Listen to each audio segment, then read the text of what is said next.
Hello, check. Hello.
Hello 1 2 3 hi.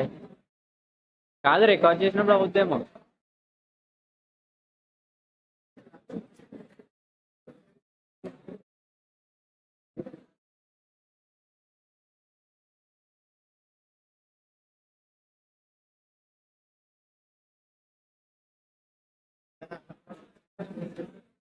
Hello 1 2 3 mic testing 1 2 3 hi. Hello check check check check check check. Hello, hello, check. Hello, hello, hello, hello, hello, check. Hello, hello, hello, hello, hello, hello, hello, check check. hello. గురు ఆపేస్తాను.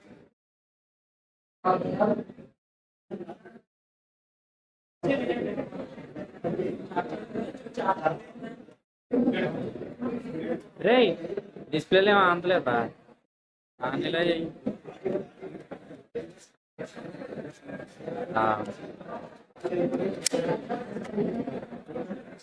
అసలు ఎక్కడ గురు ఇందాక నుంచి ఒక point ఉందంటే అంత ఒకటే point. ఏంటిది స్పిన్ అనా? ఇందాక నుంచి అది ఒకటిలోనే ఉంది.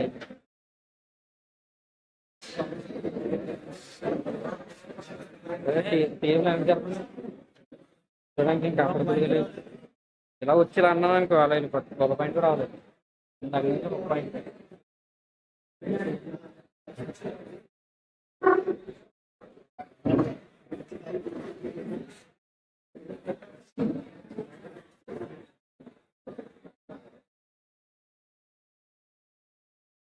Students, I request all students to settle down.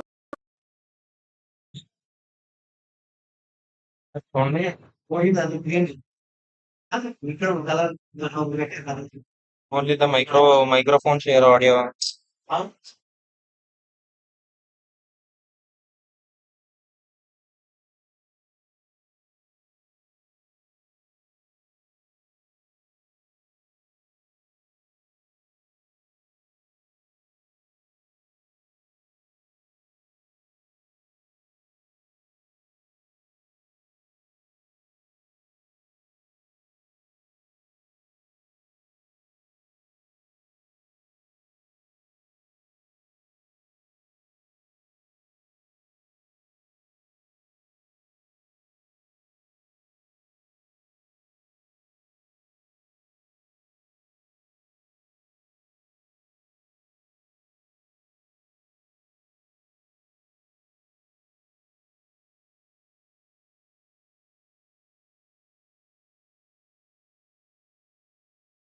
Things.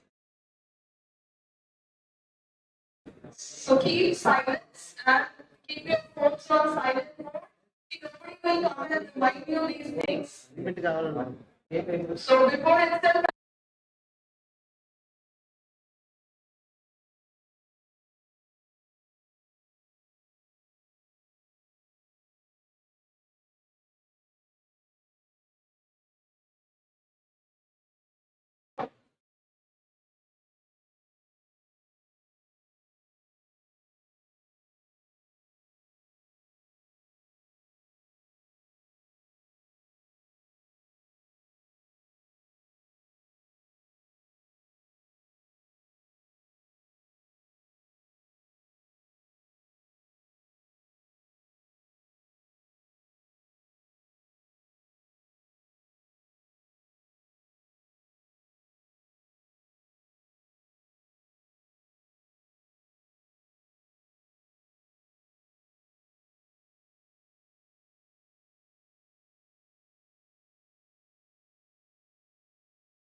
Hello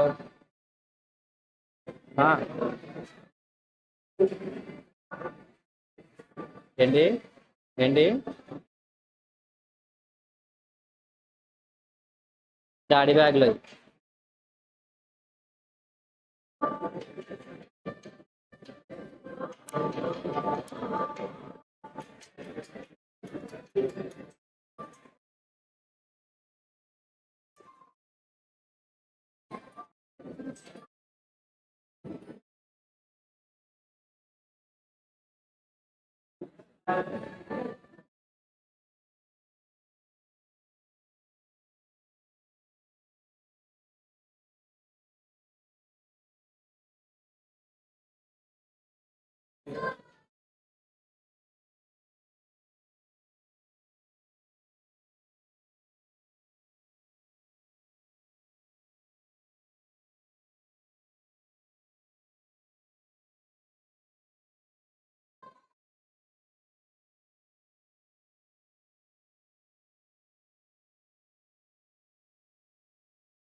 నేను ఇక్కడ రెడీగా ఉంటాను ఇంకా.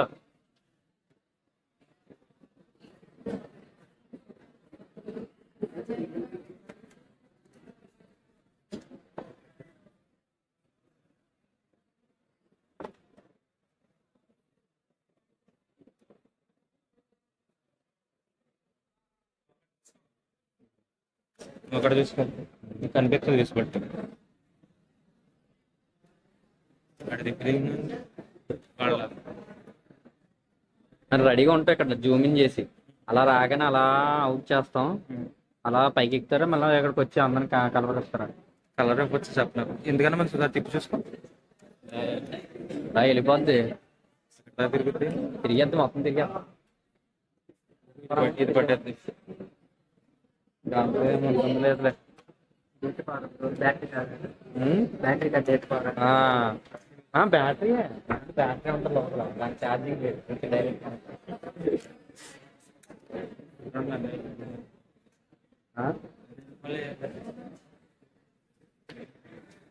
కాదు మీరు అవసరం లేదు, వెళ్ళి కవర్ చేస్తారులే మా వాళ్ళు.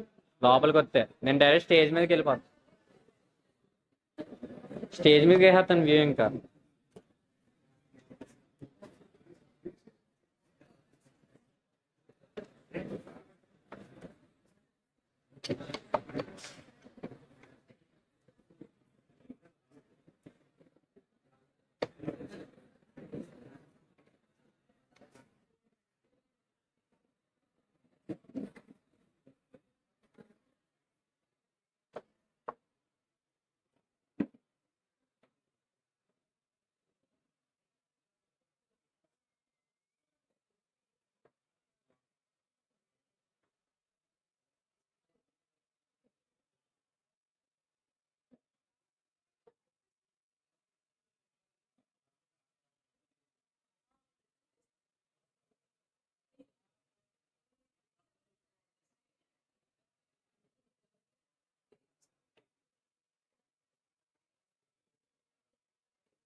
Please put your phones on silent mode while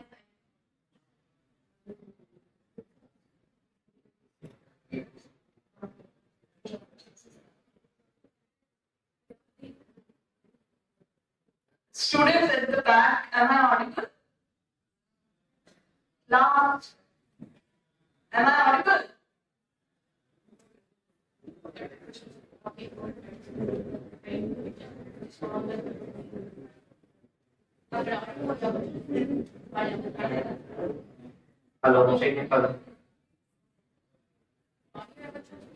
Hello, hello.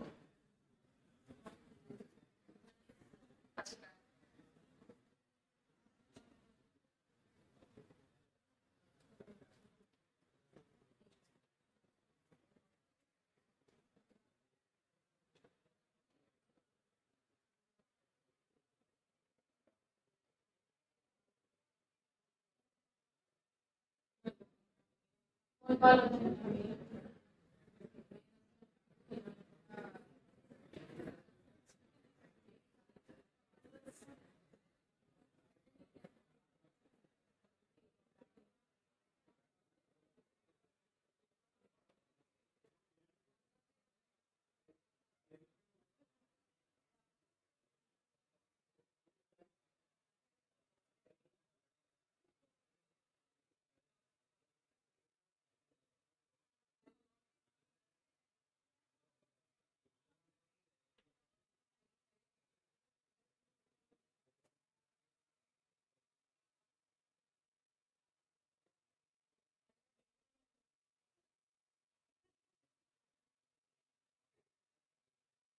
Hello. Hello, hello.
ఎక్కడ తీస్తారు వీళ్ళు ఎగ్జిట్ ఇక్కడ తీయాలి.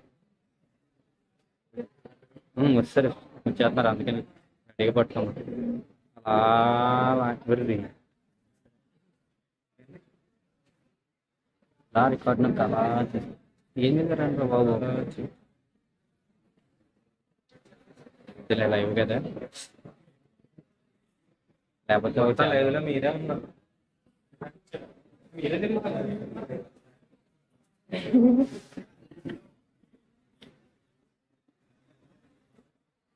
అలా ఒక లుక్ వేసుకోవాలి. ఇలా డబ్బా బ్రైట్నెస్ ఎక్కువ ఇచ్చాడు పర్లేదు. కెమెరా ఇది లీకా మా ఊరు సోనీ వాడతారు యాక్చువల్గా. దీన్ని చిన్నది లేక తెచ్చారు.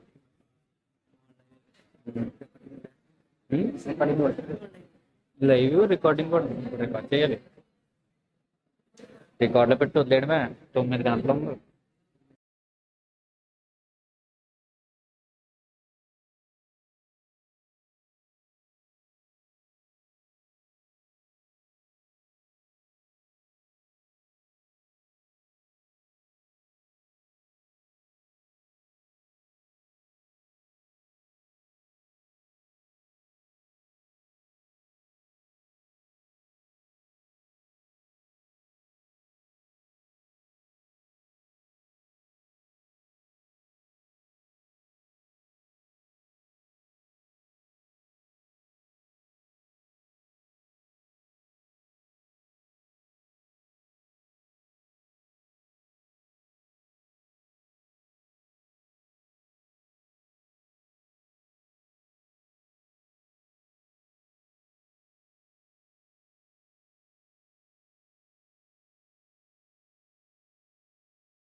Seats on the dais.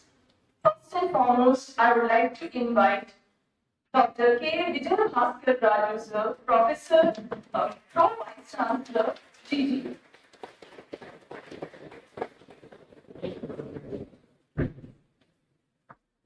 Thank you, sir. Next, I would like to invite Dr. U. Chandrasekhar, Honorable Vice Chancellor, Godavari Global University, to come to the dais.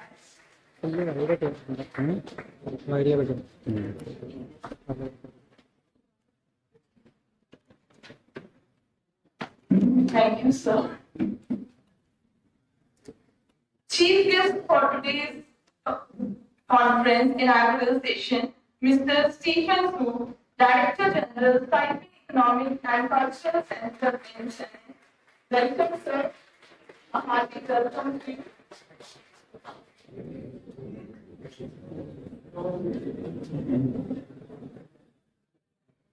Sai Lagra.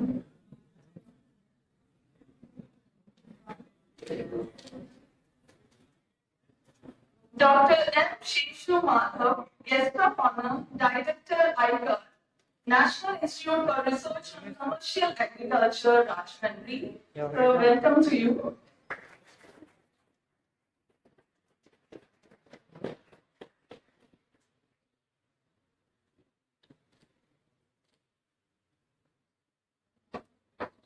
Professor Lam Shi Yang, Guest of Honor, Director, Science and Technology Division, Economic and Cultural Center, New Delhi. A hearty welcome to you, sir.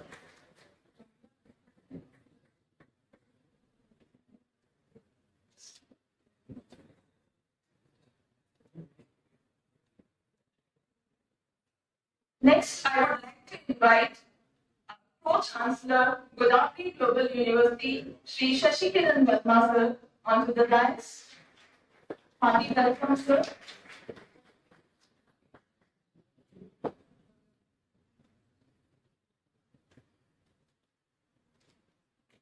Thank you.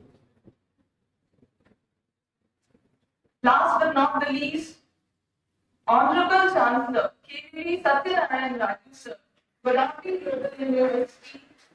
A big applause for sir, please.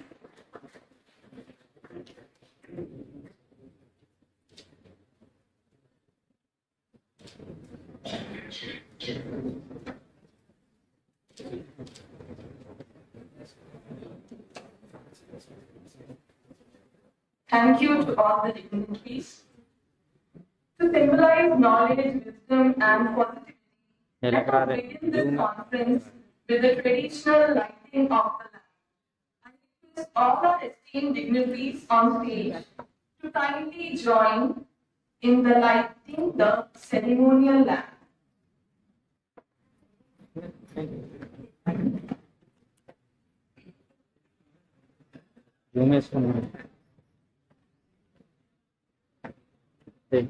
చేయడానికి తరపు ఇచ్చండి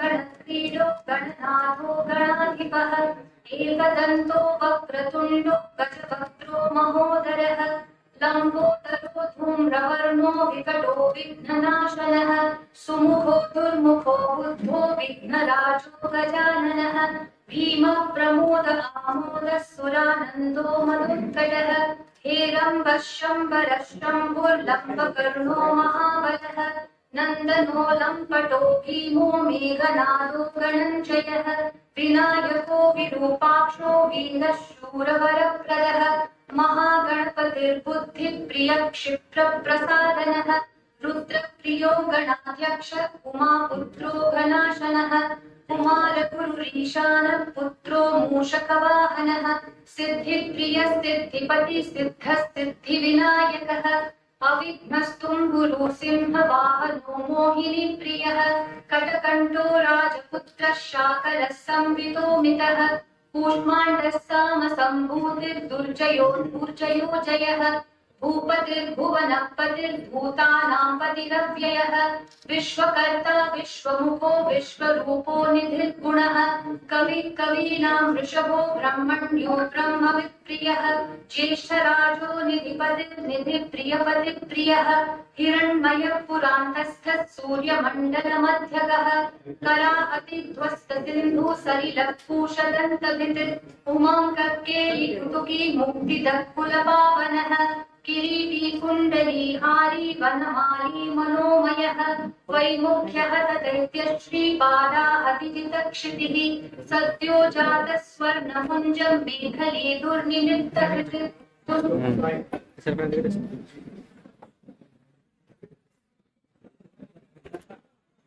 lighting తేడా వస్తుందా lighting తేడా వస్తే ఏం చేయను Thank you, esteemed dignitaries, for gracing this auspicious moment.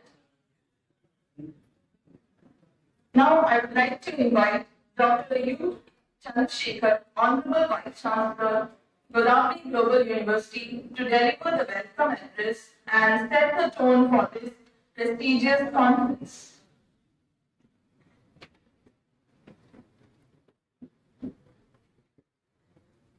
Very good morning to all of you. Respected Director General of TCC in Chennai, Mr. Stephen Chu, Professor L.J. Yang, the Director and the Counselor of TCC in Delhi, Dr. M. Sheshamadavar, Director, ICR, CPRI, our most beloved Chancellor, Sri Chaitanya Garu, our dynamic young Pro-Chancellor, Sri Shashikaran Verma Garu,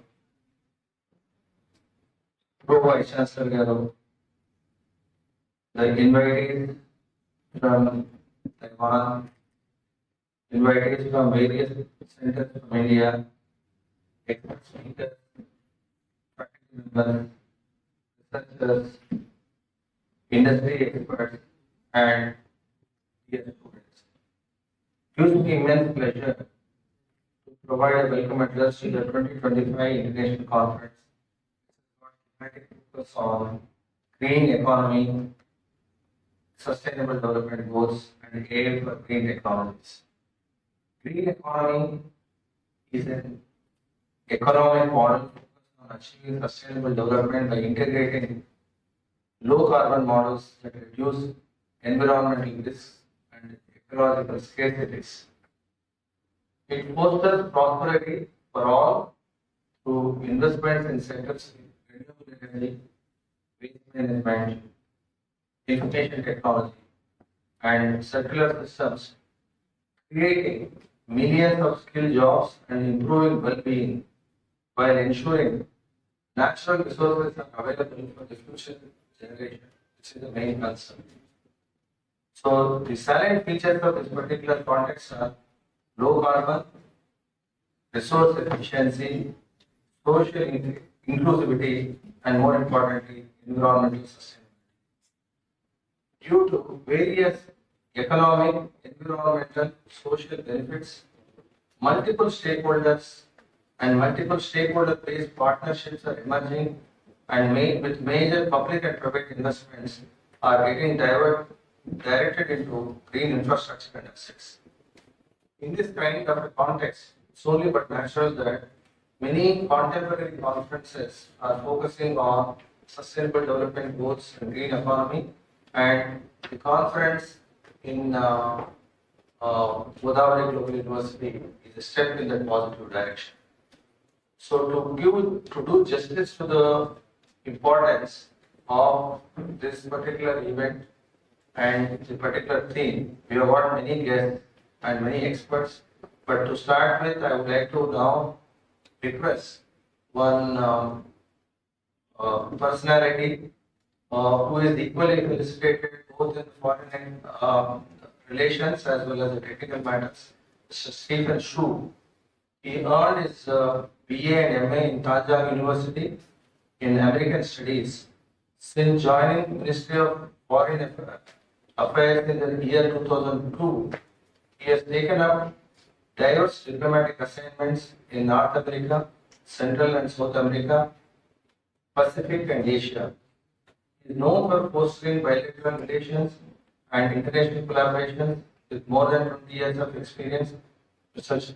Stephen Shu, we extend a very warm welcome to this particular report.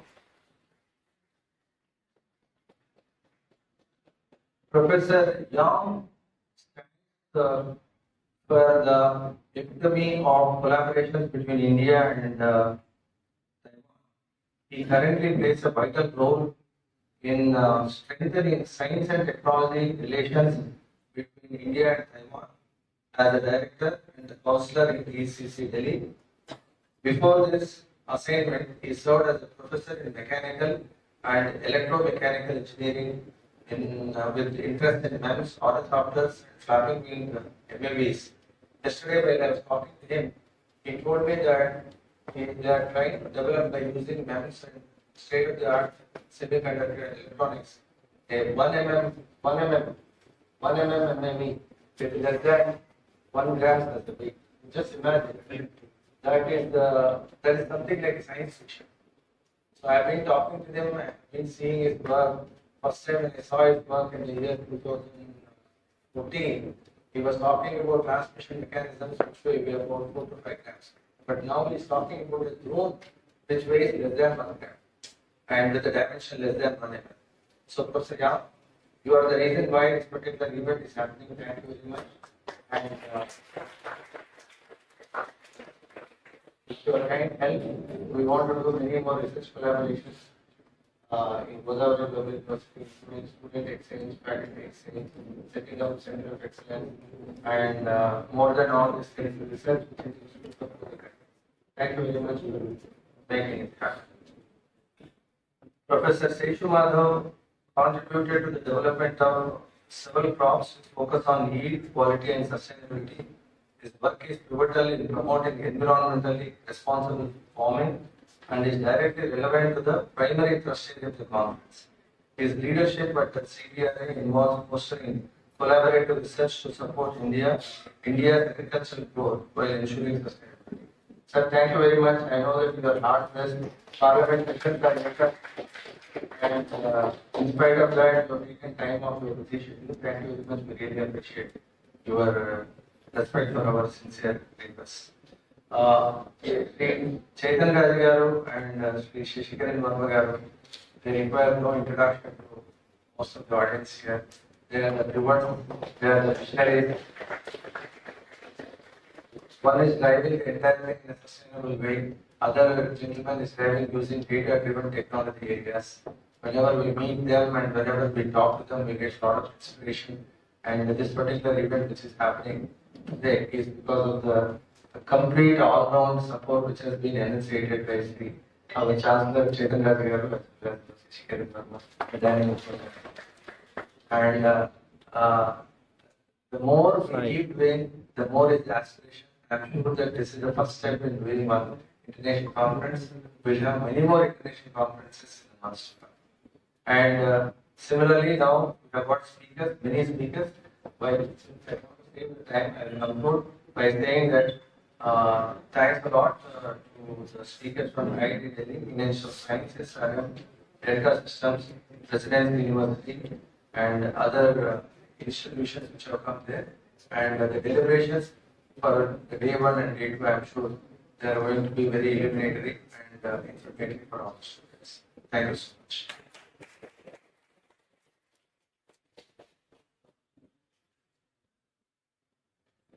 Thank you, sir, for setting the right tone for the conference. Next, I would like to invite our chief guest, Mr. Stephen Shu, Director General, Taipei Economic and Cultural Center, Chennai, a visionary leader and a strong advocate of global economic and technological collaboration. He has been instrumental in fostering ties between India and Taiwan in education, science, and research. Sir, we are honored to have you here with us. May I now invite you to deliver the inaugural address.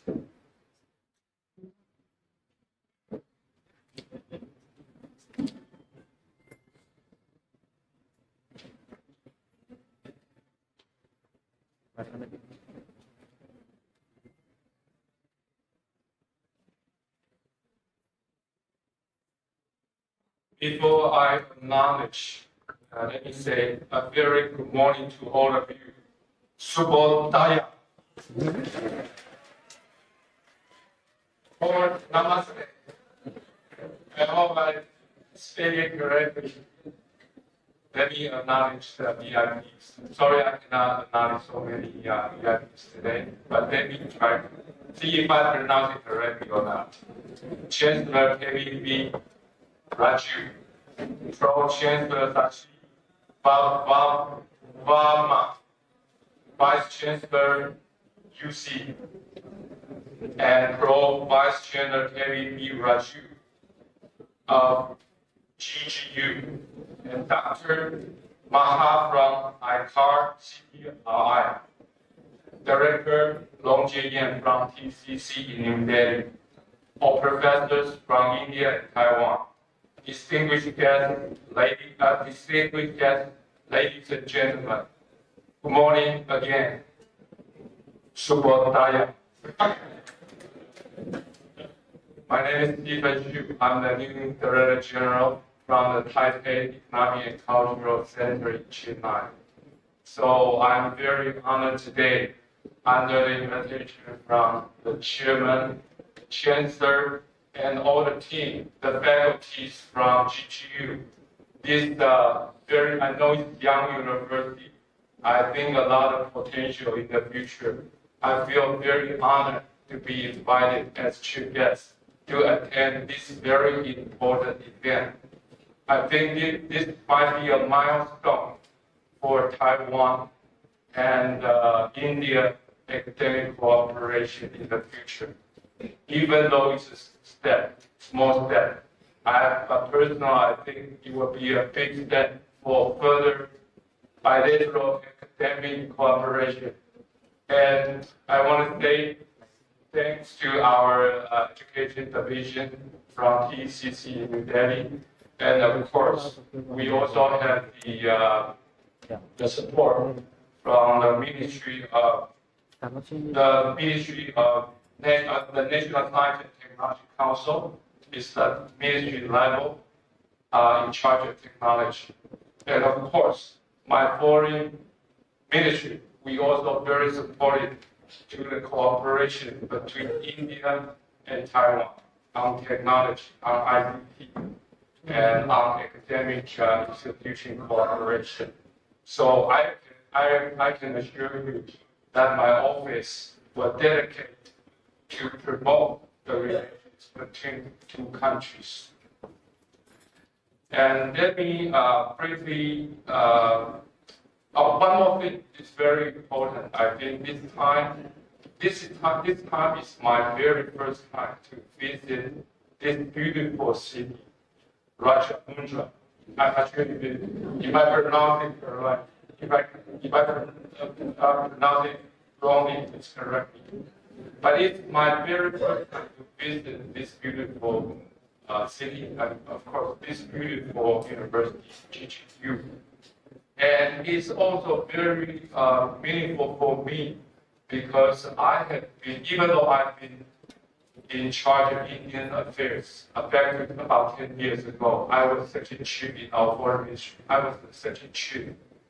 I was at the India desk in charge of Taiwan and India relations. I know India a little bit, but actually I haven't been to India. Many places I haven't been to yet, including Andhra Pradesh. It's a beautiful state. And I think because I've been posted to Chennai just 2 months until now, I arrived in Chennai on June 25th. So until today, actually, just 3 days. 3 days past 2 months. You can say 2 months. So I think it's very meaningful for me to first time to visit AP, and also first time to visit GGU, and first time to meet chairman and the important people.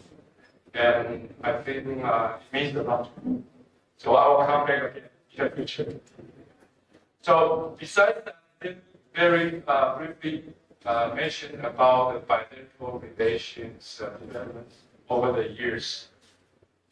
especially this year, mark the 30th anniversary of the establishment of mutual foreign missions between TECC in New Delhi. We call it TCC in India actually. And UN Embassy, Indian Taiwan Association, we call it ITA. And this is also very meaningful because both foreign missions and establishment, this is the 30th anniversary. So I think we can celebrate for this anniversary. And also on trade side, the bilateral trade volume between Taiwan and India has exceeded 10 billion US dollars last year. And Taiwanese businessmen directly and indirectly invested more than 5 billion US dollars in India. Since 2007, the two countries have signed a number of MOUs in science and technology cooperation and implemented 162 Indo-Taiwan research projects. And the number of Indian people currently studying and employed in Taiwan has exceeded 10,000 people. So I think there's also room for in the future. We look forward to have more students to study or work in Taiwan. I believe that the complementary cooperation between Taiwan's hardware manufacturing and Indian software design can meet up more expectations and vision in the above deep technology. And finally, I want to spread my most sincere appreciation for GGU's efforts, very warm hospitality, and all the kind assistance to me and to my office. And I wish you all good health and all the best. Thank you so much. 大家晚安。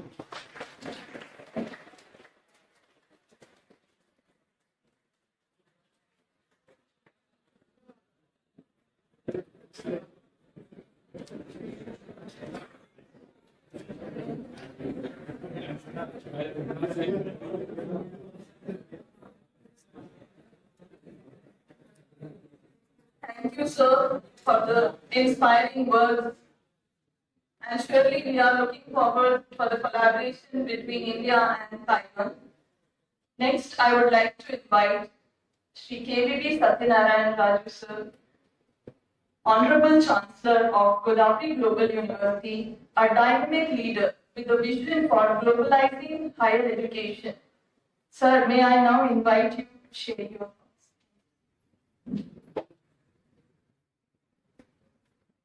On the eve of the International Conference on Green Economy, Sustainable Development Goals, SDGs, the world everywhere is talking, and aim for green technologies. Today's chief guest is the Excellency, simple personality, great leader, with collaboration, strengthening the relations. India. 30 years of relations, India and Taiwan. Professor Dr. Stephen and the Professor Yang, good friend, and Dr. Sid Madhav Garu, Co-Chancellor Sri Verma, my Vice-Chancellor and Provincial Secretary Raju, and many of the great leaders of the industry, Office of the Director General, speaking of the various. We're extremely happy today. What we had an interaction in the office, in the boardroom, 30 minutes or so. Extremely happy. Talking to most of you. Again, we will interact because has to give this permission after half an hour. So, it has to go to Amaravati. See the state government officials are. See, I didn't ask him. Okay.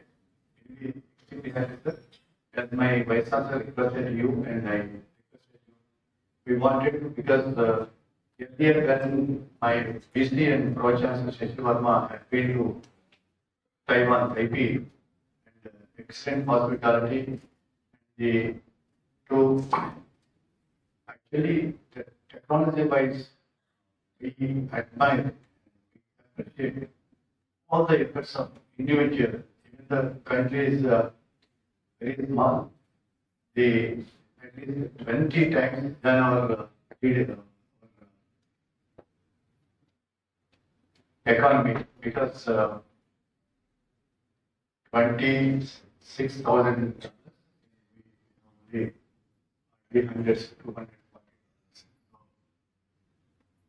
Extremely happy. Gone through the Google. Extremely happy. The way you in a lot. Like you people are very hardworking, very intelligent, submissive. And what we want strong relations. Already we had to make excellent collaborations with the universities and the industries which closely working with the Taiwanese government and industry.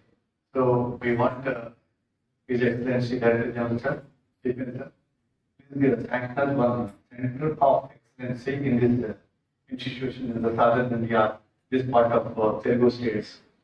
But that is one request. Anyway, I request all the today's great speakers, because we are fortunate enough to have all with you, and all my university, but university is going to prosper a lot.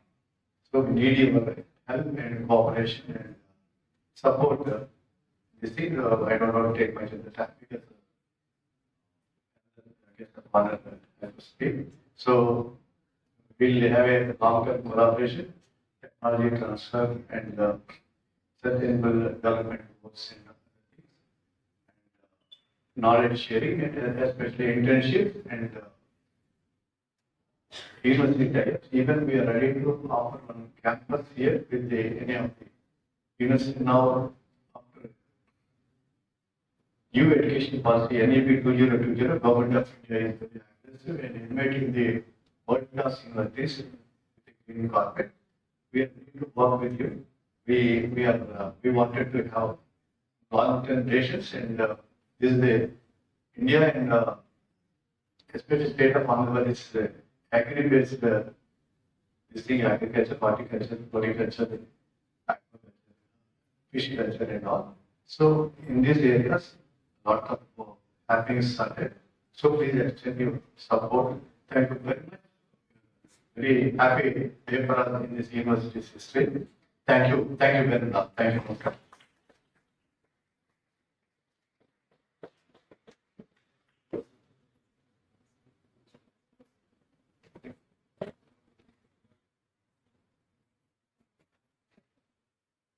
Thank you, sir, for these motivating words. Always, sir, is a motivating factor for us at GCU. As our chief guest has some other commitments, so we'll be moving over to the next agenda here, that is MOU ceremony. For this, I would like to invite Professor Pao An Singh, Professor and Director, Smart Life Research Center, National Champion University, Taiwan, to join us on the dais for the MOU signing ceremony between Godavari Global University and National Champion University, Taiwan. So welcome.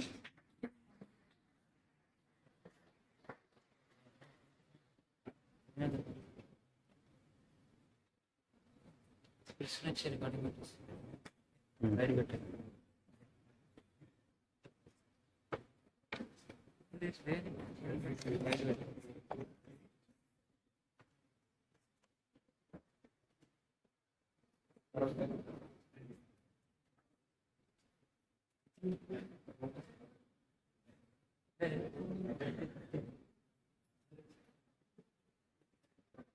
So it's a proud moment for all of us.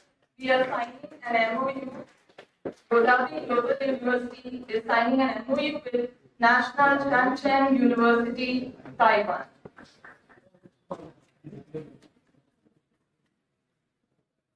Thank you, Professor Singh.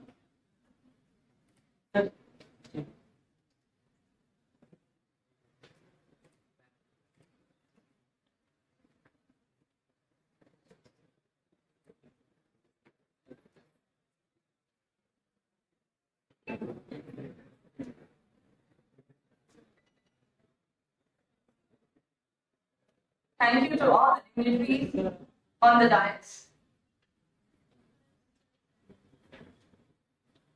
Next, I would like to invite our Pro-Chancellor, Sir, Shri Shashikiran Verma, Sir, to give his address.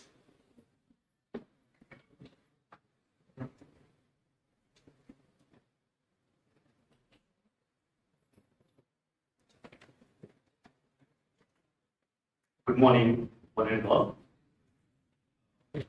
This first Indo-Taiwan conference happening at GTU. First of all, we would like to thank Dr. Yang. Visit for Dr. Yang. He visited our campus a year back. Soon after that, myself and Dr. into Taiwan, visited few universities, share my experience on those. I would like to thank especially Stephen sir for giving us such a good opportunity. I think this is the first visit to Andhra Pradesh, I would say. And also, we would like to see that this will be the first center in Andhra Pradesh for Indo-Taiwan collaboration.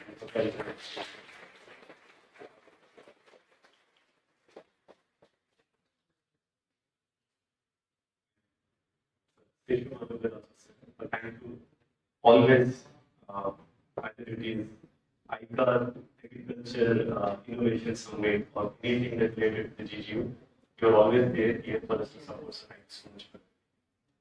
And I would like to mention particularly about Dr. UC sir, because he is the one instrumental or catalyst in bringing this Indo-Taiwan to our GGU campus. Before coming here, also Dr. Yusin sir, or Vice Chancellor Garu, is associated with Indo-Taiwan collaboration. And also, I want to mention about one Shiv Perumal Garu, sir, please have University. All the other dignitaries, like nearly 15 professors from Taiwan universities, different universities, they are here today. We know that it is not that easy because when our faculty members, two of our faculty members visited your office, the DG office, thanks to the Director General and the Ambassador that we got our visas just in 2 days of time. It isn't such easy. We know how difficult it is. The 15 professors of the delegation visiting India, getting the visa process and all. Like we always think that it is so difficult for us to get the visas to visit West, but as well as I know the pain point. So thank you so much, sir. So coming back, sir, when I had an opportunity to visit along with Dr. UC sir and the faculty members, the one thing that was so astonished, so happy to see that the work that is being carried out in different universities and different technologies. For example, to say one university that we visited, they have one semiconductor laboratory. It's not just a laboratory. It's about a 50,000 square feet of facility, wherein right from design to development of 6-inch to 12-inch of dioptric semiconductor. It's a full scale of you can produce the semiconductor chips that is established in one university. And we need to another university, we have seen that one of the best robotic laboratories in the within students of that laboratory, they won that world champion also. It was conducted in Italy in 2024. Like that, each and every university when we had the dean there, the kind of work that the Taiwan universities are doing, it was so commendable, it was so impressive. And immediately that got stuck into our minds are that we want to use this opportunity. Yes, Taiwan is offering deep scholarships, TEEP, with free scholarships wherein our students can go with a complete fully funded scholarships by the government of Taiwan. Sir, apart from that, I appeal to all the students if you want to learn on some technologies, especially in robotics or drones or semiconductors, I wish that we should go and do a 2-month internship, or if you get a chance, please go and do a full-term master's degree from that university, depending on your areas of interest.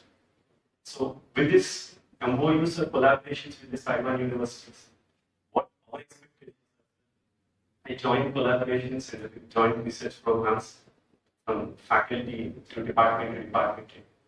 And for our students, particularly, we are looking forward for student internships and industry internships. We have a data electronics here, and they have a company in Taiwan, they have a subsidiary company here in India also. We have a presentation from Delta Electronics. So please, for electronics students, especially, it's a great opportunity for you. So we always say this, India is one of the largest exporter of software services. We are number one in software export services. Taiwan is global leader in semiconductor chip manufacturing. And it's not only about the chip manufacturing of the semiconductors. A lot of other core hardware exporters globally. So I think that this is the synergy between the hardware and software. So we would like to see your students or your university students coming here and collaborating with our university in terms of AI, other related software related programs. And we would like to send our students to your campuses for 1 month or 2 months, wherein they will learn on technologies, semiconductor or chip design. So with this, I would like to thank, and sir, thank you for being here, and many of professors, first time visiting to Rajahmundry. Sir, welcome to Rajahmundry, to all the delegation. Hope you will have the best time here, and we look forward to see you again and again in our campus.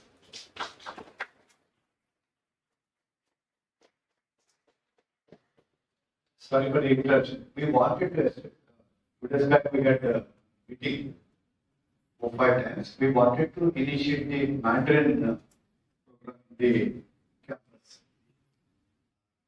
Please help us bringing faculty Mandarin. We pay them interest, no problem. Just for if we tell because all the professors are here, so that it's easier for them to stay back tomorrow in that campuses a month or 2 or 3 months or 6 months, or for masters paid doctorate programs, or otherwise for the seeking the employment also if they are capable, really capable. So I propose this. Thank you very much.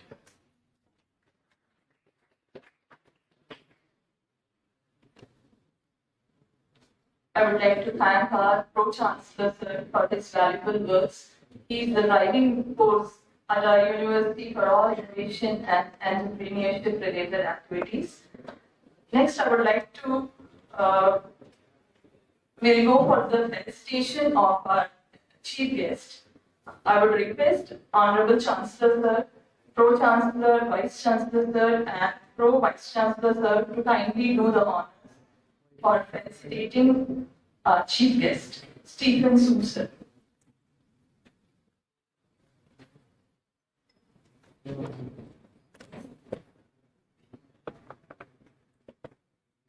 Thank you, sir, for being with us. It's a great honor to have you here with us for this international conference.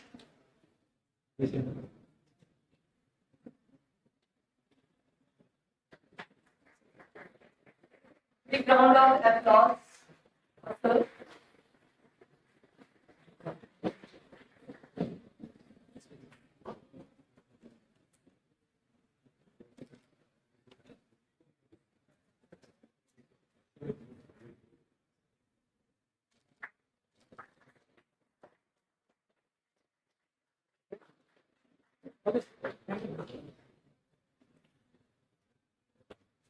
Thank you, sir, for being with us.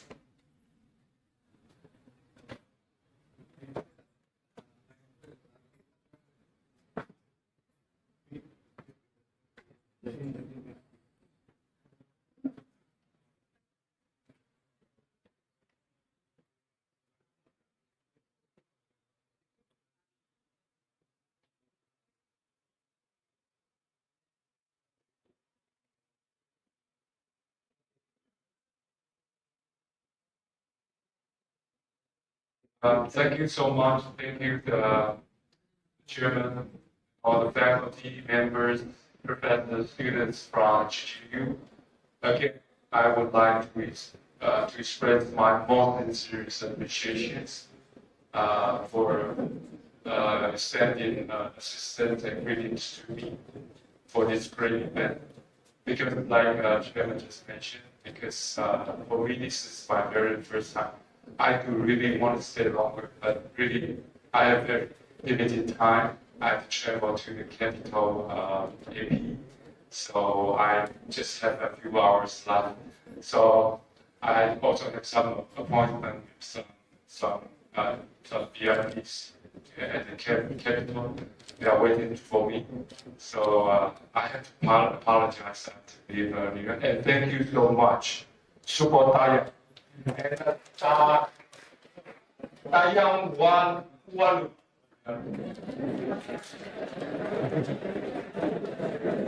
Shashi and Visiga, both of you accompany him and see you.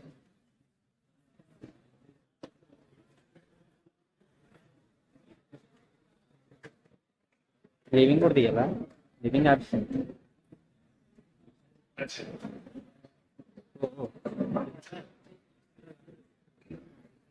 భలే ఉన్నారు That's it.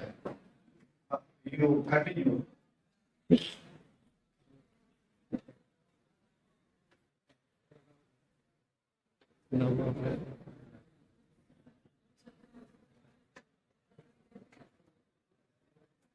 Now, I take the privilege of introducing Professor Lam Ji Yang, Director, Science and Technology Division, PECC, New Delhi, a renowned scholar and promoter of Indo-Taiwan scientific partnerships.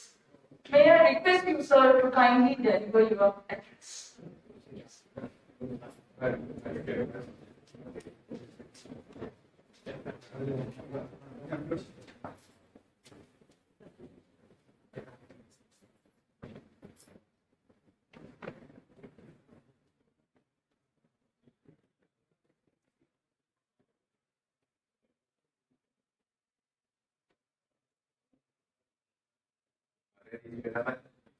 morning, namaste. చాలా class Yeah, appreciate invitation from GGU this time and to help us to host the 2025 International Green Economy SDGs and AI for Green Technology here this year.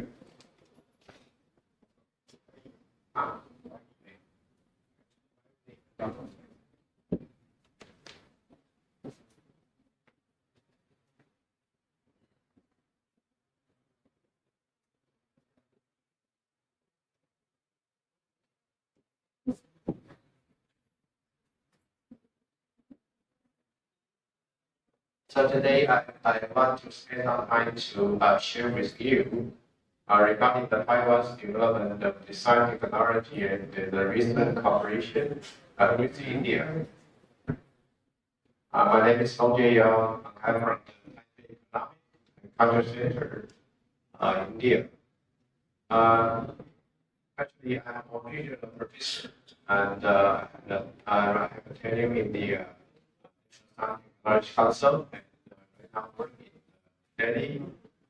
See, so right now I'm the director of science and technology division.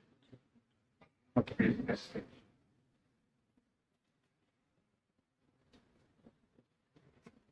Taiwan is the island located in the west Pacific region near China. Our land is only 36 kilometers square.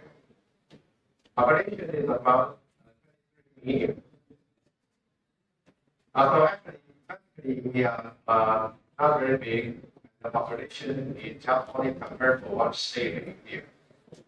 But we, as an independent country, where we have the GDP per capita right now is about $34,000 US. Actually, more than Japan. More than Japan this year. Taiwan has learned how to survive in a complex international situation. You know, right now we are not a member of the UN, so even with the relationship with India, we are not official diplomatic relationship. I will try our best to make stronger about the bilateral relationship between India and Taiwan. Taiwan will have some special features for special about the social resilience. For example, we have the national health insurance system. Actually, 100% of citizens of the Taiwanese people can enjoy this insurance system, whatever it's rich or poor. And even the foreigners, even for your student, you come to study in Taiwan, you can also enjoy this medical insurance system with a very, very low cost. So actually, we construct a very nice infrastructure in the social security and all the system related to this page. But here, I just mention to you what the geopolitical implication in the semiconductor industry. Just the chairman you have mentioned, Taiwan right now very strong in the semiconductor chips. So in this book is written by the former DG of the DCC Chennai, Lee. He mentioned that Taiwan critical role in global supply chain and recently gained attention, particularly in the national media, due to its significant contribution to the supply of high-level semiconductor chips. So I just want to mention that, whatever smartphone, AI server, high-performance application, automobile, military, and so on, all of them rely on the chip manufacturer very much. Very, very much. Yeah. So, and at the same time, semiconductor designers raise concern about the military threat from PRC because we are very close to China. Everybody knows that. So, if something happens between China and Taiwan, it's not only the matter about Taiwan, the global world will influence about the pride about the semiconductor chips. Yeah, precisely. So in this view, you can see what people know the TSMC, the biggest, the public service about the semiconductor chip right now. They occupy 62% of the revenue about the foundry service. Right. So you can see not only the TSMC, in Taiwan, we also have the UNC, right? We also have the PSMC, totally about 70%. 70%. Yeah, so in the number one, occupy more than half of the foundry service in semiconductors. And compared to other countries, South Korea, China, United States, Israel, they only occupy very less portion. The 70% chips is from Taiwan. And in this 70% chips, we only take the example of the TSMC. 90% of the chips, we call it the less than 7 nanometer chips. And then the very, very small, very tiny language, high technology chips. They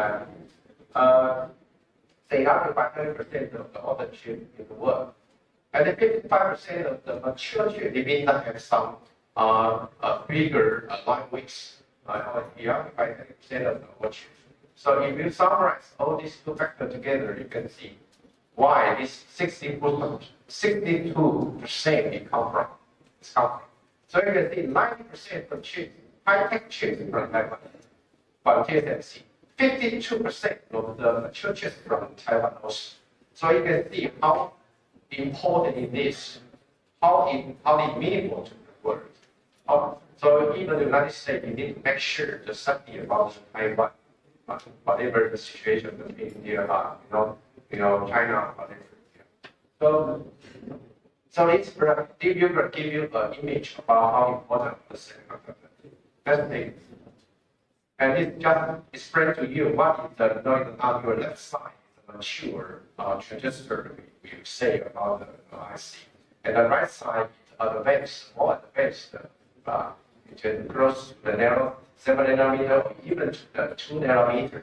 Very, very advanced manufacturing technology right now in TSMC. Yeah. Okay, that's it. case is not only important only in its own industry in Taiwan. Actually, look at global supply chain. Look at global supply chain. 30% from Europe, 30% from Japan, and 40% from United States. So it also shows that it's not only in Taiwan, but it also related very closely to the world. Whatever the processing equipment or the measurement facility, all of it.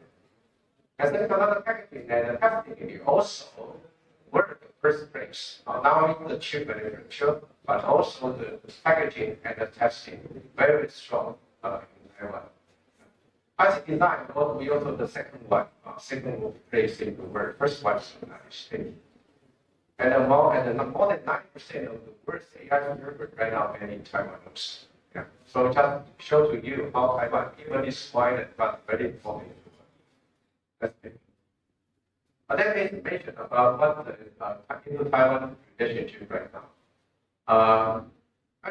For the aspect of applied technology, India definitely is a national honor, is a mandatory honor to Taiwan. Right now, India, you have the national goal about self-reliance India. Self-reliance India. And one of everything very in India. Yeah. And Taiwan, you have 5 major trust industry right now trying to promote in Taiwan. We are semiconductor technology, defense technology, AI technology, monitoring, and next generation communication. Yeah, all these technology actually also very important in India. So the reason why we can usually not cooperate with.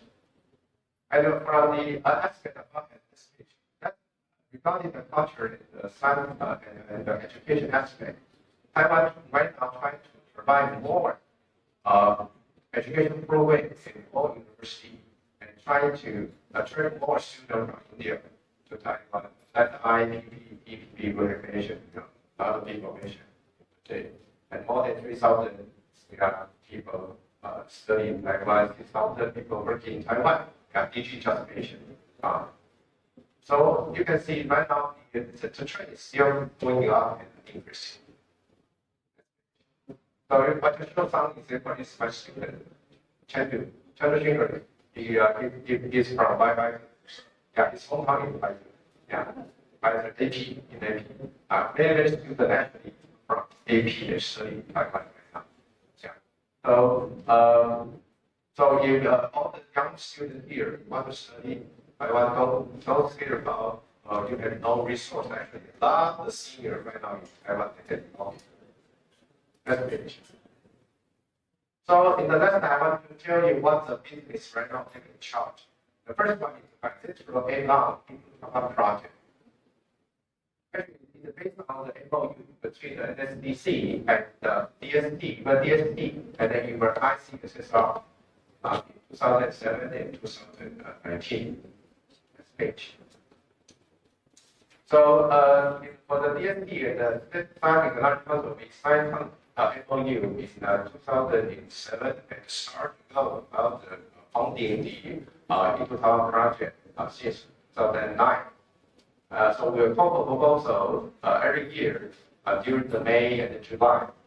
And this year, last year, we have received 165 proposal and 50 project was selected.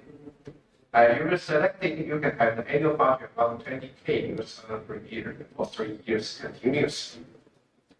And ICSMR belongs to your Ministry of Education, also MOU with us. And every year we have a proposal in the topic about social science and humanity area.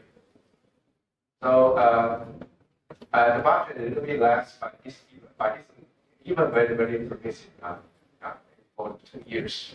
Next page.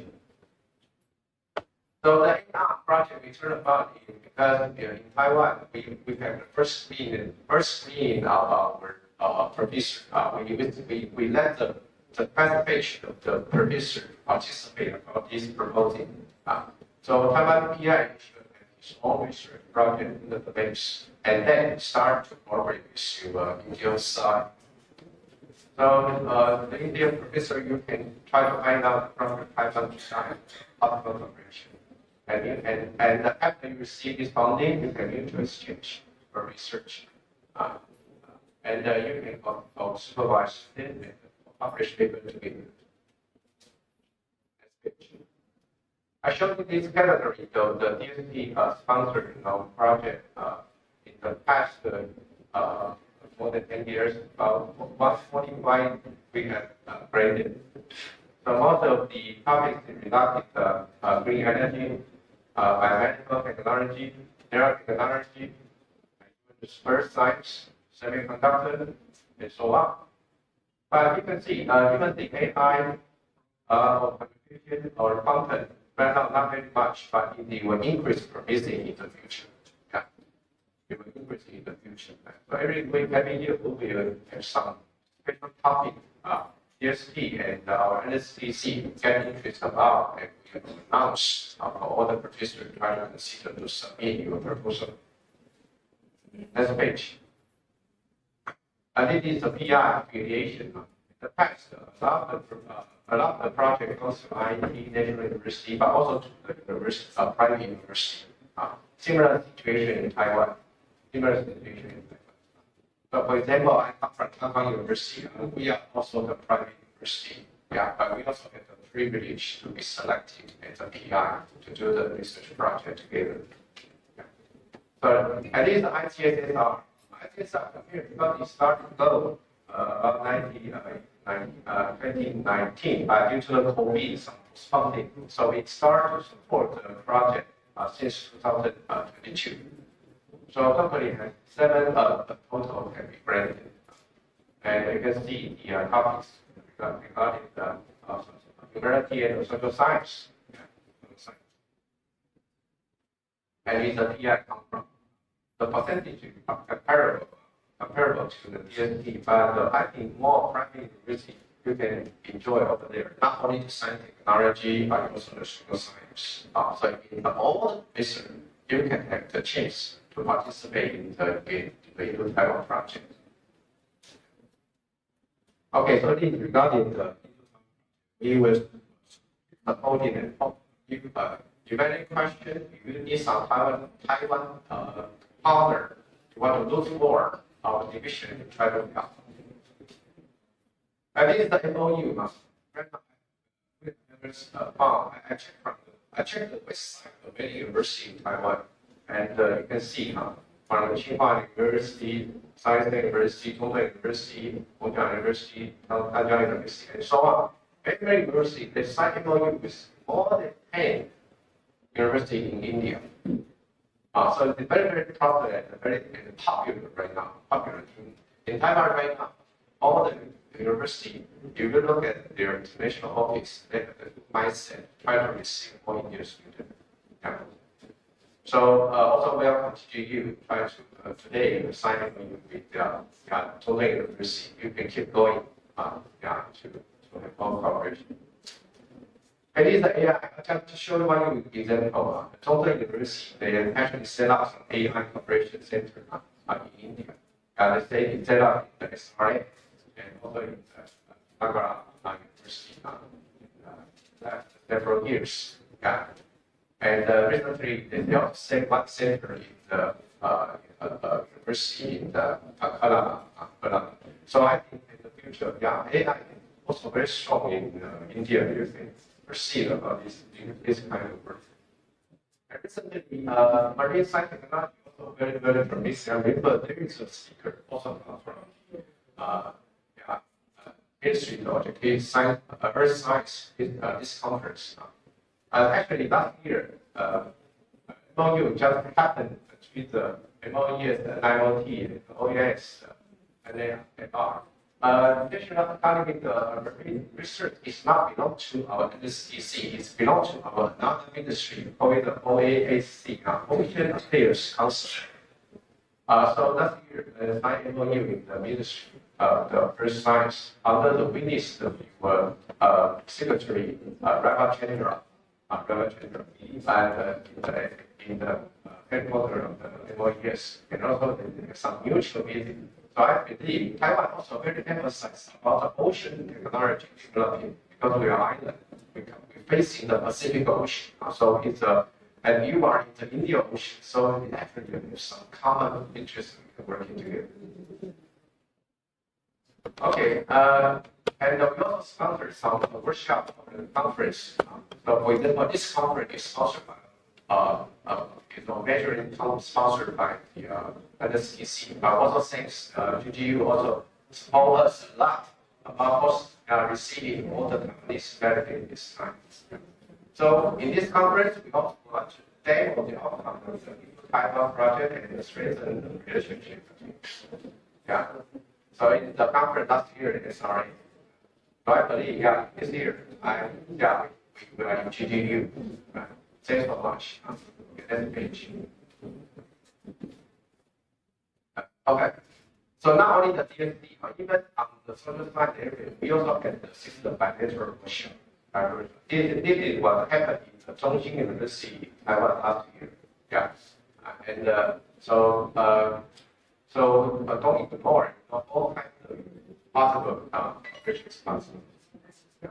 And recently, we also have some DNA, National International Management Authority.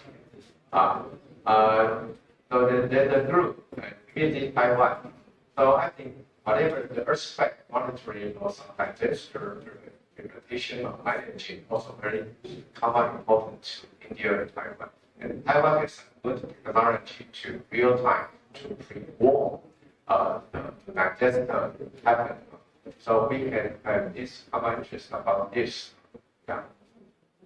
So I want to get some conclusion about our science technology cooperation. Firstly, we keep nourishing the Taiwan cooperation by the way about the bilateral economic project, economic exchange, cooperation between the university, AI joint research, research technology, bilateral conference workshop sponsored, and disaster monitoring. Yeah. And we hope to expand more innovation on the new device, process, and material in the future, beneficial to both countries. Yeah, thank you for your attention. Is my contact number in the email. Yeah, very happy. Any question, any inquiry, happy to help. Yeah, thank you for attention again, and wish this conference very successful and valuable to all the participants. Thank you.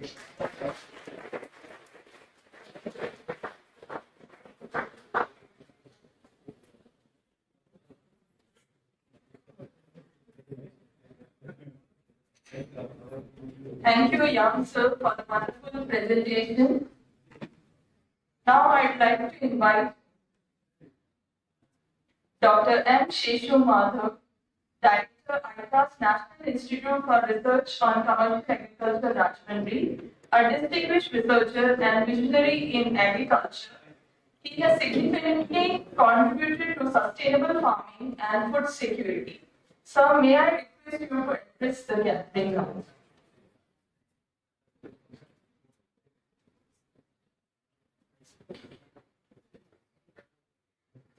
I would like to invite Professor Cheng Sin Chuan, Professor and Director, Institute of Medical Science and Technology, National Sun Yat-sen University, Taiwan, to please come to the dais. Welcome, sir.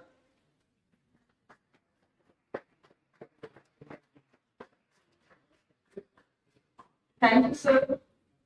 Please be seated, sir.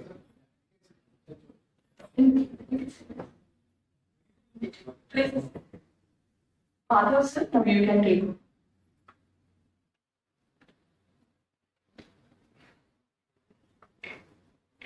Good morning, Shubhodaya. Well,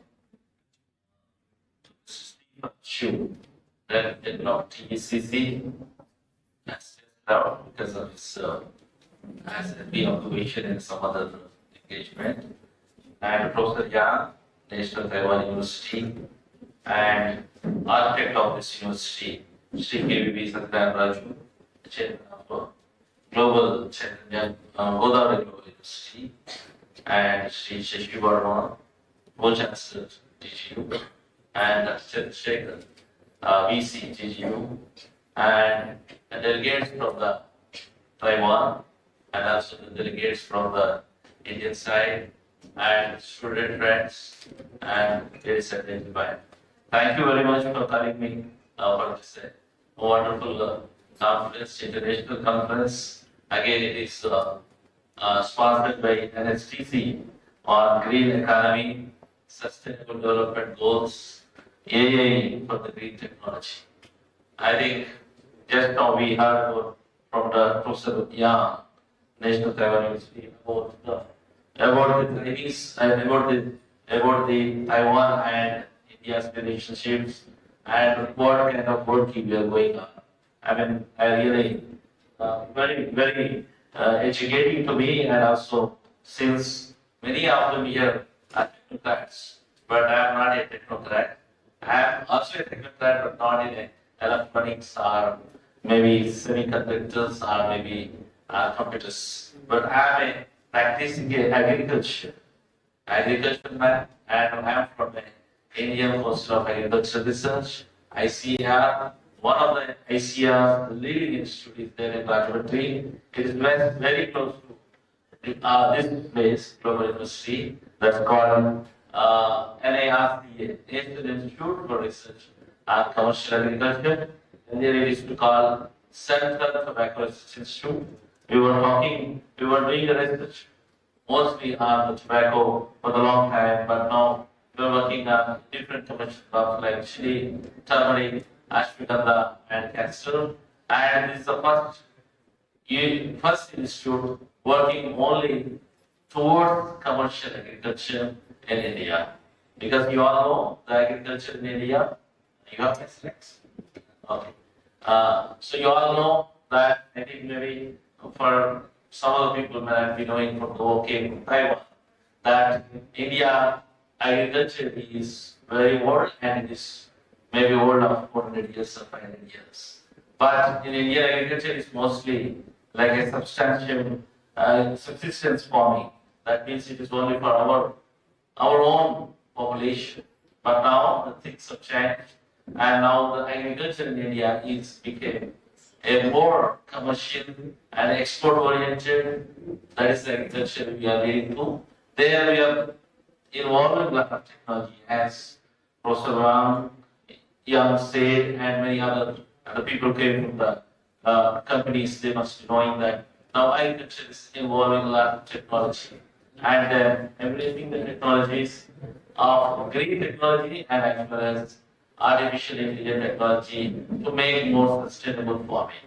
That's what my institute is working. So I thank again for the organizers for giving me a chance to discuss about some of my thoughts on this topic. Yeah, this is my institute, which is very, very near. If chance permits, organization permits, you can also visit second day or third day or any other day. We are welcome all. This is called National Institute for Research and Commercial Agriculture. Next slide. So my topic is on this thing, harnessing AI and green technologies for sustainable commercial agriculture, how to achieve the sustainable development goals. Next.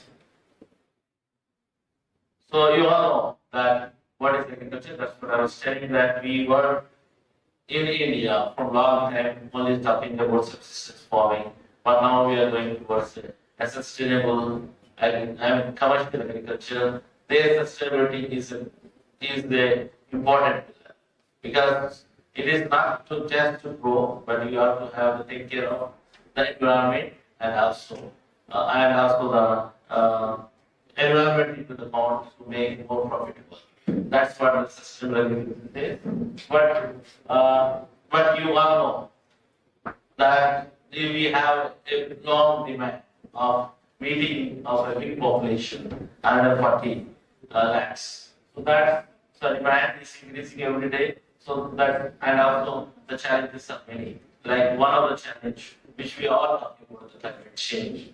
So that is the reason we need to have a technology which we are talking today about the AI and green technology and sustainability has to be done. So that's what I say that sustainability is the business imperative, not just not an environmental responsibility. It has a business imperative. That's how we can do the business. Next slide, please. So if you see the agriculture, although I said that most of the economies depends on agriculture in India and Australia and other countries, but agriculture also have an environmental footprint. And if you see there, we take more 70% of global water is with us from the agriculture, and around 25% of emission comes from the agriculture. And also, of course, 50% of land use that is going to be still now. And also, the diversity of the major biodiversity loss is also happening due to a continuous monocropping and continuous intensive cropping. So, biodiversity also getting to be lost. That is a negative impact of agriculture. Next. But if you talk about today's, topic like sustainable development goals, which is your way. United Nations of around 18, there the agriculture contributes and impacts almost like 11 direct impacts. Like I guess given a few, like SDG 2, that is the zero hunger, instant security. SDG 6 for clean water sanitation, 7 for affordable clean energy, and 12, 13 are responsible consumption. For production, 13 is more important to climate actions and also the life of the land, that is 17. But if you see on the wheel of this SDGs, almost all, directly or indirectly, have implications on agriculture. That's what I want to say from this slide. Next slide. So, having known that it's important that also agriculture is contributing to the economy, as well as agriculture also have an impact on the environment, but agriculture has an impact which we saw that on SDG goals, agriculture has a very direct impact. Then what we need to do to make agriculture sustainable to more, then the things will come like the green technology, which actually I can say that in India, which is very old, maybe we forgot in between and coming back to the same roots of whatever we have. Like renewable energy, like what we were doing, like solar pumps and gas. And water saving irrigations, now like drip and micro irrigations. Climate smart practices. That is now little old one, but coming again, like the zero tilling and using our more of organic fertilizers. That's what climate smart practices. And the biotechnology in India is very rapidly growing to make the crops climate smart, climate resilient crops. There we can reduce water and other nutrients. And of course, waste valorization, waste to wealth, which was being practiced earlier in India, but as I said, we forgot. But now we are again coming back to making biochar, biobriquettes, and everything, whatever the waste we are using recycling and making a waste valorization. And of course, the one last one, which is the new, ethical and traceable value chains, which were not there. That's only the new thing in the green technology, which needs to be done. And also now European Sustainable Intelligence CS3D also talks about the tracking and traceability of the export-oriented crops. So that's how that is the only new thing in green technology. On 4 or 5 pillars, which we were doing, but we need to be doing a little bit in a different way. That I can tell you. Next. So the coming to the AI, I think most of the people here sitting all knows about AI, and we talk about much about that. But in coming to the agriculture, the precision farming with the sensors and IoT, which optimizes the water, nutrients, and pesticides, which is being practicing now and then. I can also show some of the examples in India, but this is more and more relevant to to the India. The second one is the predictive analytics, the predicting the yield, and predicting the disease, forecasting the using the weather models and all, using a ML model that is also happening, but need to be happen more. And a forward supply chain is very less in agriculture. Is to be taken up now. And who coming from the industry, I think they know, but we need to put joint hands more to make this supply chain with a and market intelligence and optimization also very less, but that can be done. And you all know that Andhra, the place we are here, is an agriculturally intense zone having many crops, agriculture, horticulture, and floriculture, aquaculture, and many others. But the price is dwindling.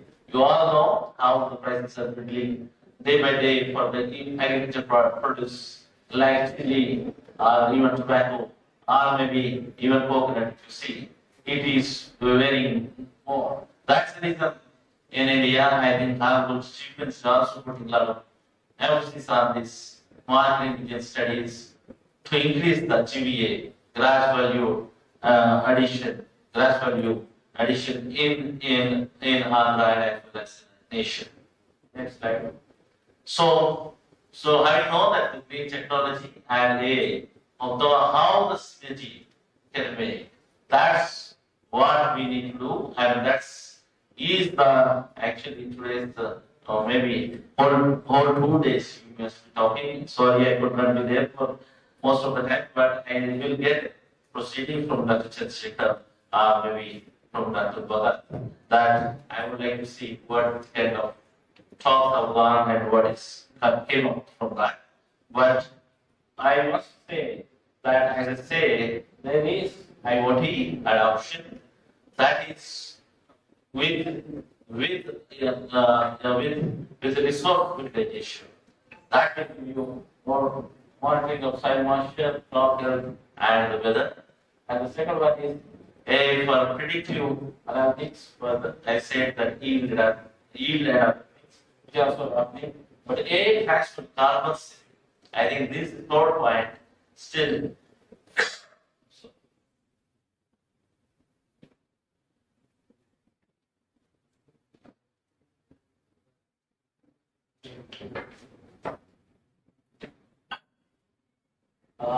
Back to the carbon savings. The carbon economy, is in the world, but in India still the carbon savings with AI start happening, and even carbon market is in India still in infancy. I think that is the one which I want to raise a flag there.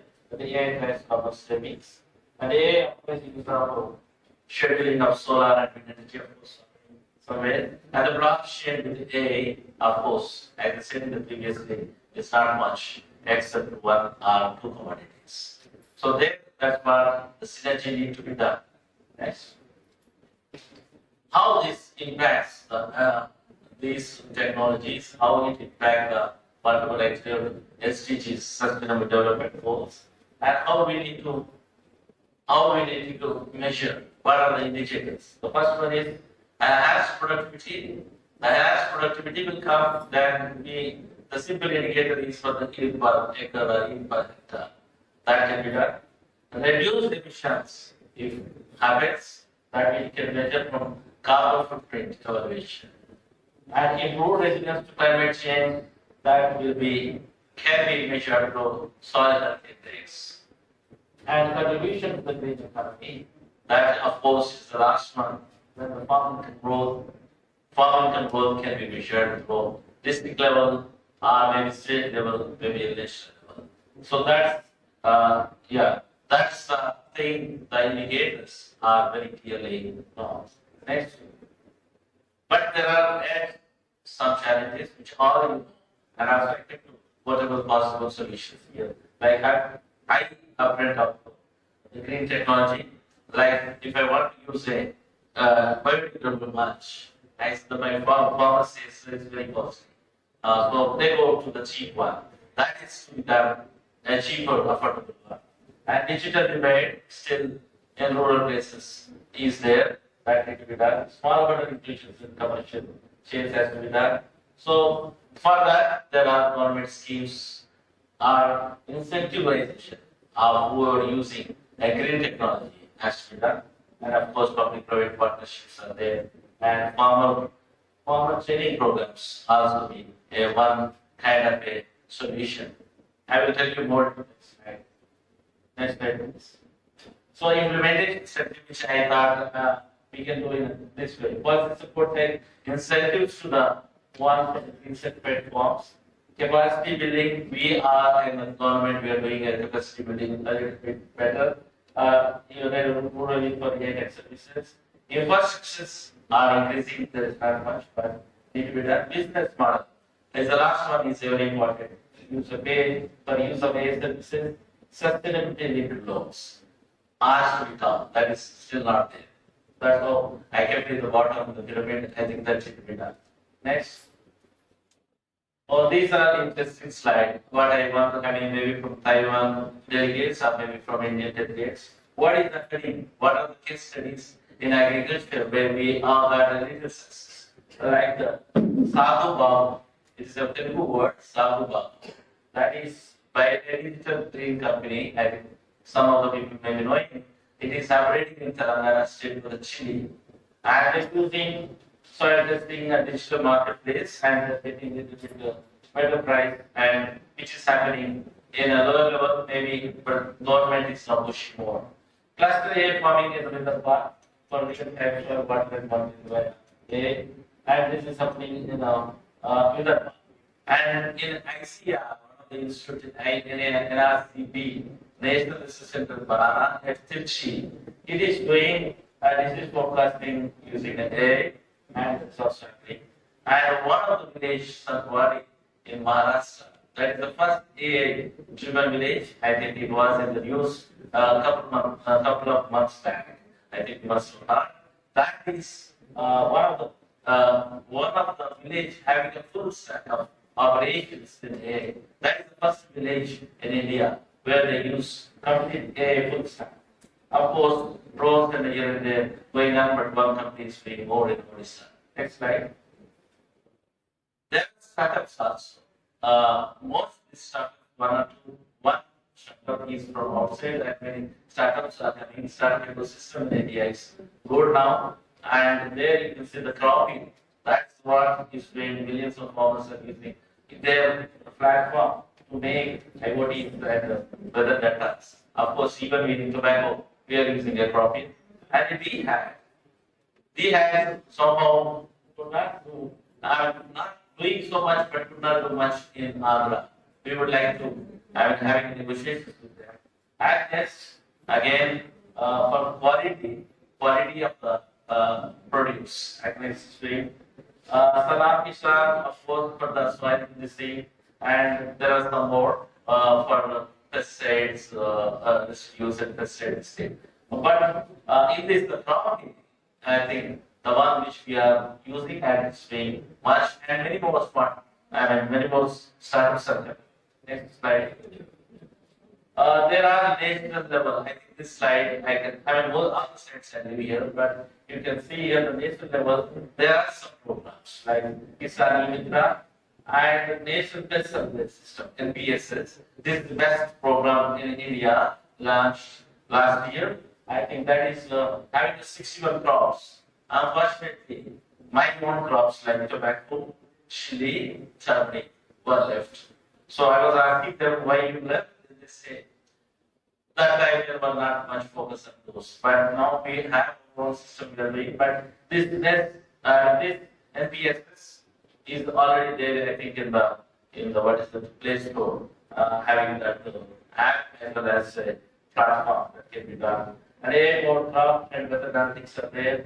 Godavari is doing, but got stuck with some problems. I think that need to be done because that is collect the information from the various languages, even from Telugu, Marathi, and use information to the ministry to where what is going on. But some problem was there, but that's not, I think it would be able to easily with the renovation, I mean, improvement. Next. I just have two more slides. So I kept what we can do, what we talked about so much on this green technology, AI, but what can be done? I think my industry colleagues also here. I can tell that simply we need to do one pilot study, and maybe like what we did in Maharashtra, that in some crops like in Andhra, like maybe turmeric, chili, cotton, all important commercial crops, they are willing to do. The phase 2 is the cluster level scaling has to be done. And the phase 3 is to link to the export market and carbon credits. That is not done, but it's to be done. And the phase 4 is mainstream public policy and finance. This is the small roadmap which I thought think can work, which we are now in the pilot 1, phase 1, with the Chile, with the Buttu, and what is that called, Prakash districts. And of course, some of the countries are at phase 3, phase 2, phase 3, phase 4 need to be done. Then only it can be over. Yes. So this is the last slide maybe. So what I feel is that we need to integrate the strategies more for combining AI and in technologies, and we need to accelerate more to progress towards the SDG for vibrant green academy. And for that, the collaboration is the key. The collaboration with the universities, scientists, and scientists looking at the IITs or the national universities, maybe companies, or farmers, and entrepreneurs and everybody. That is the key.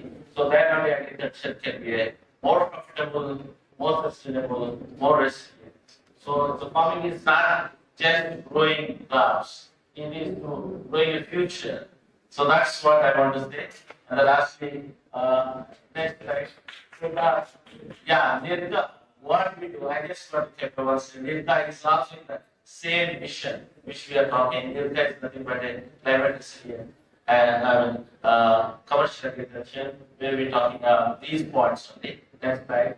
We have collaborations, started collaboration recently with GQ, but we have a lot of collaborations with many other stakeholders and also digital platform people also. Thank you all.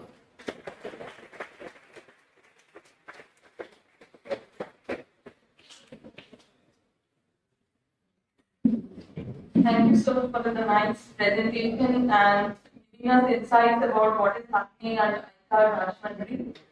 That was a very good information.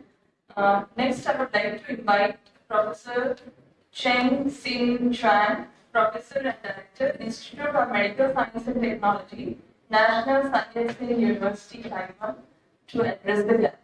Thank you. So, good morning, everyone. My name is Chen Qigong. I'm very glad to serve as the organizing committee and chair with the GGU. So, if you saw the screen, so you can see on the right top side, you will see the logo of our university. It's National Sun Yat-sen University. So, I came from the National Sun Yat-sen University. And the National Science University is located in southern part of Taiwan. It's the second largest city, Kaohsiung. So I will go more detail in the next section. So I just want to say welcome you to join this very fruitful and I think the collaboration and the interaction is the most important in this conference. So God bless you. Thank you.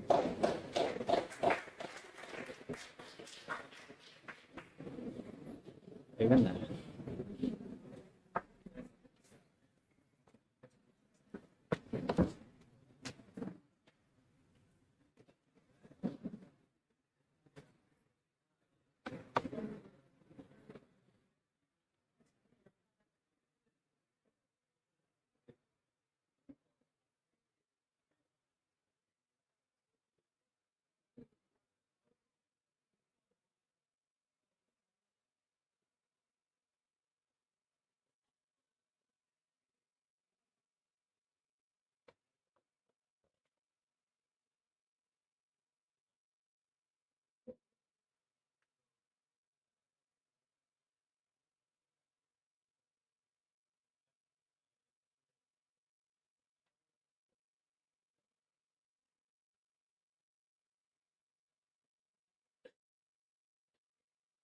Thank you, Cheng sir. Sir is coordinator and National Sanjit Sen University is co-partnering for this conference. And sir is the coordinator from the university. So that's what I wanted to inform.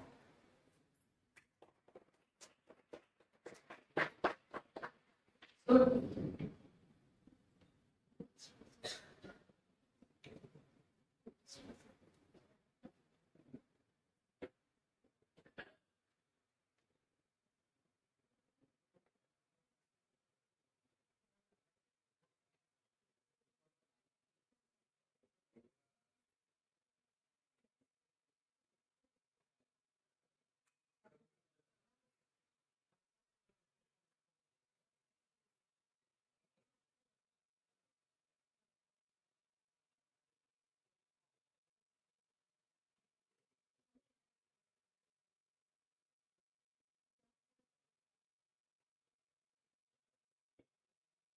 I'd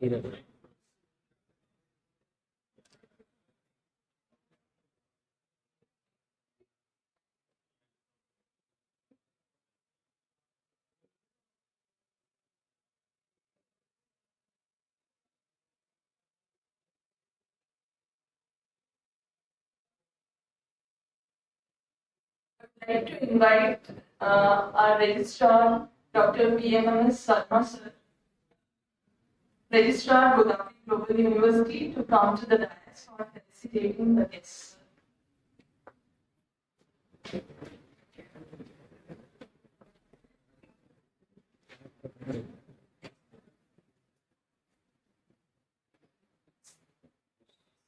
So next is we would like to felicitate our guests on the dais.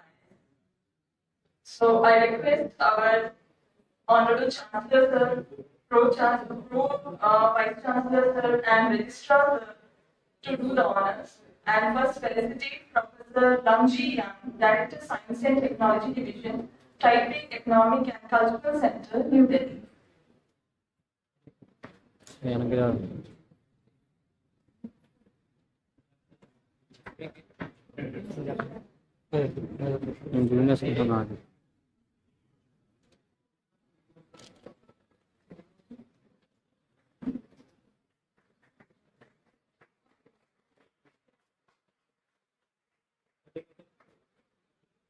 Thank you, sir, for being with us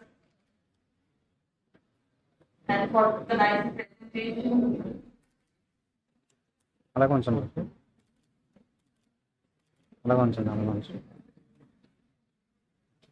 Next, we would like to present Dr. M. Shekhu Madhav, Director, ICAF National Institute for Research on Commercial Agriculture, Rajahmundry.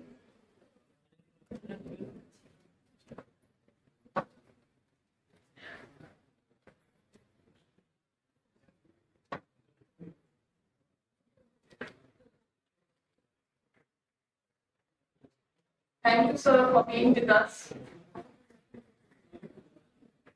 We are with your presence.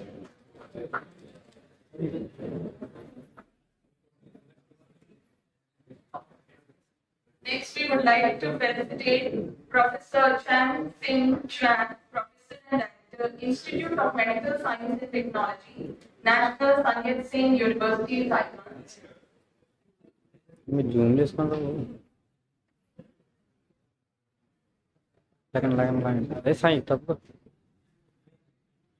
Thank you, sir. Sir is a coordinator from National Sanjit Sen University. They are co-partnering with us for this conference.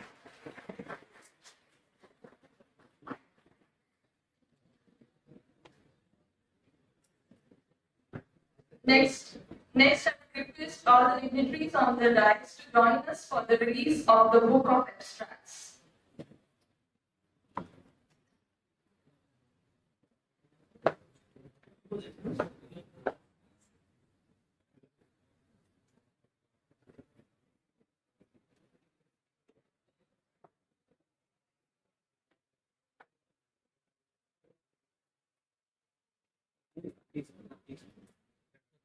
Zoom నేను Zoom app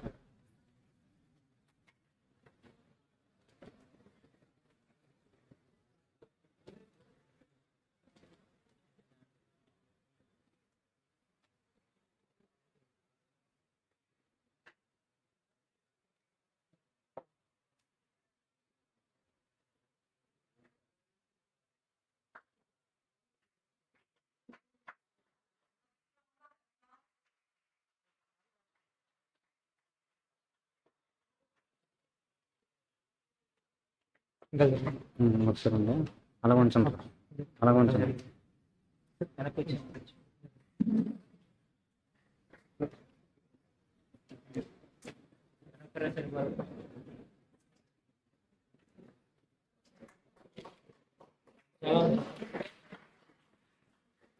ఓకేనా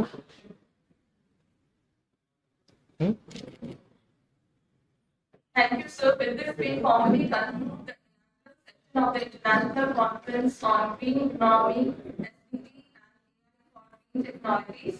We extend our heartfelt gratitude to all dignitaries, speakers, and delegates for their gracious presence. We now move ahead into the technical sessions of the conference, wishing you all an enriching and inspiring experience ahead. Thank you. Let us now proceed for the tea break. Thank you very much.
and we have 7 faculty members. So each faculty members from engineering background and the science background. So we are not medical doctor, but we teach medical doctor. Okay. So here is our summary for the research, because our university is a research-oriented university. So you can see we only have 7 professors. However, every professor every year is about, we need to publish at least 4 journals papers.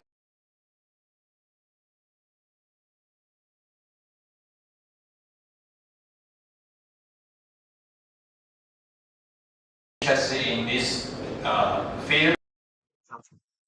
And all the paper, 70% is in Q1, and maybe 40% in top 10. So we are really tough, but we will come very good students. Okay. So this is our collaborator. So we collab with many hospital centers in local area. So today I will go for the real topic. Okay. So I would like to introduce about what is the digital medicine. So I don't know whether you know these people.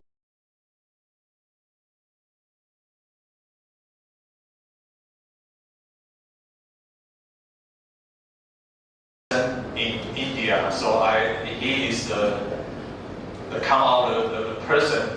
So he is the CEO of National Health Authority, is Hindu Busan, and he said India can boost the healthcare efficiency by digital transformation. So what is about the digital transformation? So the first one is digital therapies. Okay, so digital therapies actually, if you go to the hospital, right now you get some medicine and go back home. But in the future, the doctor will ask you, please use the app as medicine. And the digital medicine means it's not only just 10 minutes when you see the doctor and then go back home and just take the medicine. Actually, we need a continuous monitoring. So you see that this is a continuous monitoring, and they will give you if you need to do the exercise at the screen.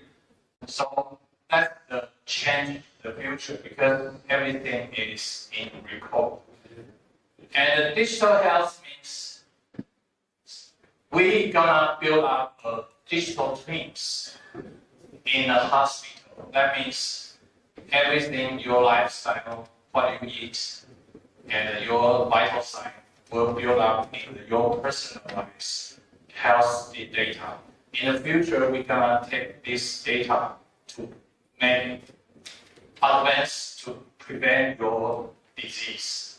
So I think this is some example. I'm gonna skip this, but everything we need a regulation.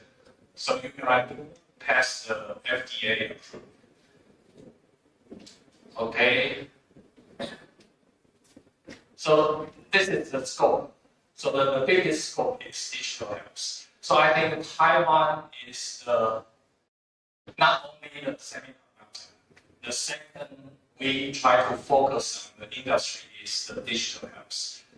I think this is the Taiwan future. So if you try to collect all this data from a person, from the environment, you need an Internet of Things. And if you apply for the medical use, so we call it Internet of Medical Things.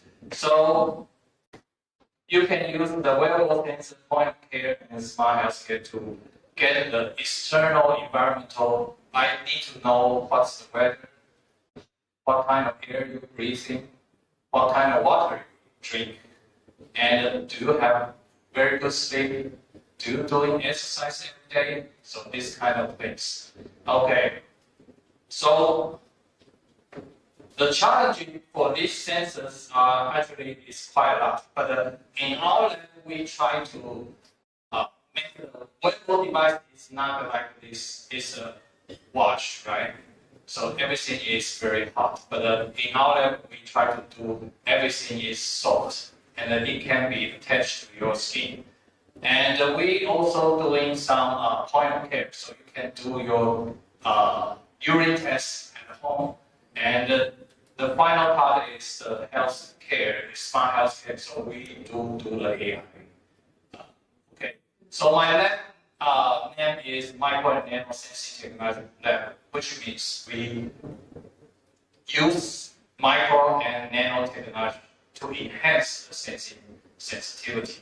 So I know we have 30 students, and half is PhD student and about half is master student.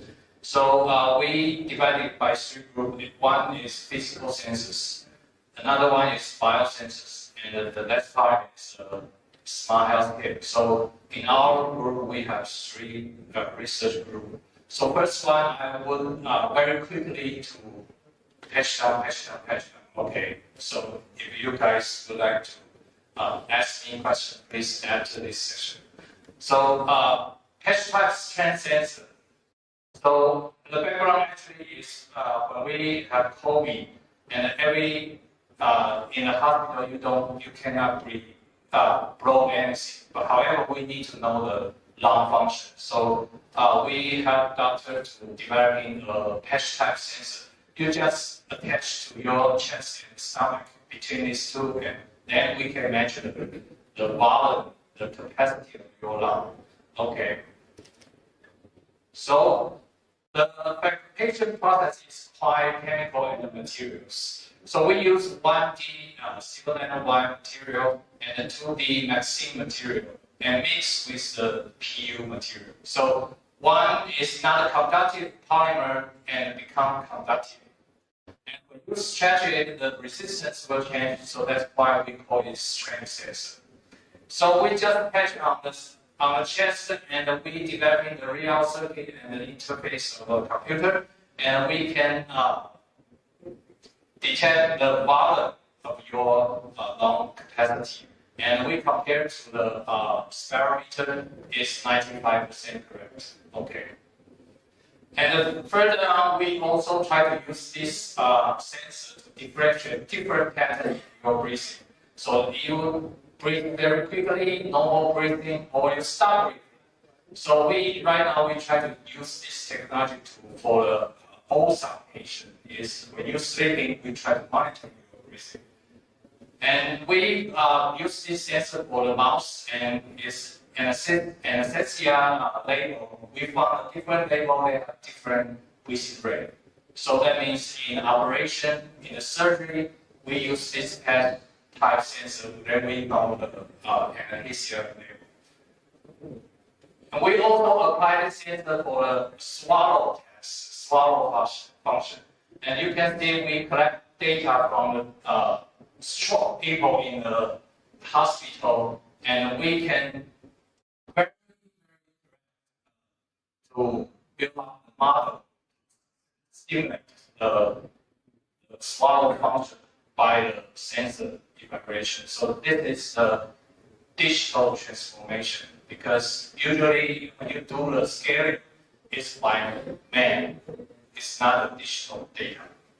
So here I just show you the 2 videos. So you can see if you just stretch it, you can see the light is on and off. And this is how we real collect data from the mouse. Okay.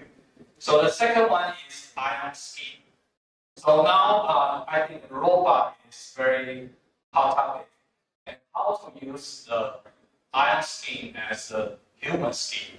So in our strategies, a lot of people are trying to use the hydrogel. However, hydrogel they have water inside, and if you try to increase the conductivity, you need to add the carbon filler inside. So that will make it's all black. And if you try to increase the conductivity, maybe you can use the ion liquid. However, the plasticity also an issue. So in our lab, we use another alternative way to solve this problem. Our strategy is using the deep eutectic solvent. And deep eutectic solvent, this is the 2 solid chemicals. If you mix together, with very precise molecule ratio, and they will become liquid. And it's very difficult to freeze it there. And it's totally biocompatibility, and it's fully it's conductive. That's the biggest advantage here. So what we do is we try to use two kinds of the DES solution and mix with the polymer monomer, and we give them the UV initiator. So we just shine the UV light for 10 seconds, and the sensor can be fabricated. All the sensor is transparent, and they have very good mechanical property and anti-freezing property. And right now, so you can see the different stretch, we can get a different resistance. That's why we can apply this as a strength sensor. And also, it's so you can see that if we stretch for 2,000 cycles, still keep very stable. And it also can sense in for the temperature. So because we try to use our human skin, so we do the animal test for the skin irritation and the sensitization test. For the 1 month, there is no any no abnormal.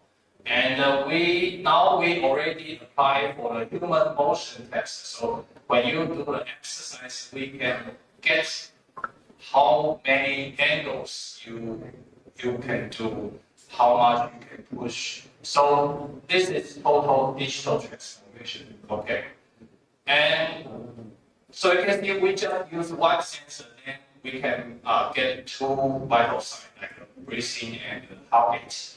And we also found this material is very good for the hemostasis. So when you're doing the surgery, it's bleeding, we just drop a few DS gel, iron gel, and shine the UV light and stop. So after we test, we can save the 1/3 of the bleeding volume, and the time also save the 1/3. So this is the wood dressing. We use this material for the wood dressing because it's all conductive. So we can not only for the antibacterial, we also can give the electrical stimulant to enhance the wood healing. So you can see if we do the electrical stimulant, it's better than normal case. And we also can monitor the wood healing because it's conductive, so we can monitor it by the impedance, the electrical property. So here is the summary of the DES material. So you can see, if you stretch out, you can see the LED light is shining. And if you just shine the UV light, this is the mouse here. We just cut it and bleed it. We just give the few drops, and the bleeding is stopped. Okay. So in our lab, we also do the pressure sensor. So this is a smart sensor for the smart shoes. So when you're walking, and we can monitor every step, and we can know so you can see, we can know the pressure distribution. So if you are balanced, we will know. Okay, so this is the very special problem is we call the sarcopenia. So sarcopenia, it means when you're getting older, your muscle will get less and less. Then you will fall down. So in Taiwan, how to screening the sarcopenia problem in the society, actually we need to do the gripping force and the up and down, and we're counting the time. However, in our lab, we don't want to take so long to give this kind of screening. So we developing the sensors like this. So you just grab your front hand and you just do the gripping motion. We collect the data for 3 times. Then what we can get? We can get the skeleton muscle mass. So it's very precise. And after we using machine learning, it's about 100% precise.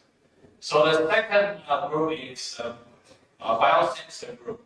So in our biosensor group, it's all about related to electrical chemical sensing. So in our lab, we try to focus on the urine-based sensing. So this is the CKD. I think most of you may not know the chronic kidney disease in Taiwan is a serious problem in Taiwan because the kidney dialysis, the prevalence rate in Taiwan is the top #1 in the world. So we try to solve this problem. So how to solve this problem is you need to do the test at home. So right now the two very important indicator is one is the albumin in the urine, another one is creatinine in the urine. However, albumin is the protein, and the creatinine is they usually use the enzyme to test. So in our lab, we try to do different ways. So you can see this is the antibody and with the antigen. But the antibody antigen binding is no charge transfer. So it's really hard to get the electrochemical signal. So in our lab, we try to fix this problem. We added a small molecule on the antibody surface. Then when they attach with the antigen, then we can get the electrical signal. Another one is the creatinine. So right now we use the carbon oxide nanoparticle instead of the enzyme. So we can keep it very long time. So you can put it in the ambient environment at home for 6 months, and we can get very clear electrochemical sensing. So I think if you're really interested, you can check our paper. So this is another bladder cancer issue. So we use the conductive polymer, and then we can enhance the electrochemical sensing. And this is using a silver nanowire and coating with gold. And you can see this is the 3D nanoporous structure. So in our lab, we are trying to do a platform technology for every immunosensing. So we need to improve the electroconductivity and the reactive surface average. So here is our solution, and you can see it's very good for the cancer detection. So the last part is smart healthcare. So this topic is really interesting. We try to monitor how pain you are. So how pain you are is only you know. The rest of people only can ask you and you respond. So my medical doctor student, he tried to know how pain the patient is. So because he give a lot of pills, but he still feel pain. So what we're doing is we try to monitor all the vital signs and including the heart rate and HRV and SpO2 and the GSR. GSR means the skin potential. Okay. So after we collect all this data and we build up a model. So, however, the model is not perfect, but I think 65% is still quite good. So we have some evidence base to know how pain you are. Okay. Another one, okay, is for the headache. So this is the migraine. So does anyone have migraine issue? You have headache issue. So migraine is not predictable and it's really painful. So in Taiwan, if you try to do some injection treatment, you need to make 3 months report, 3 months headache diary. So in our lab, we developed an app for the patient, and they can self-report by themselves. And we ask them to wear a smartwatch.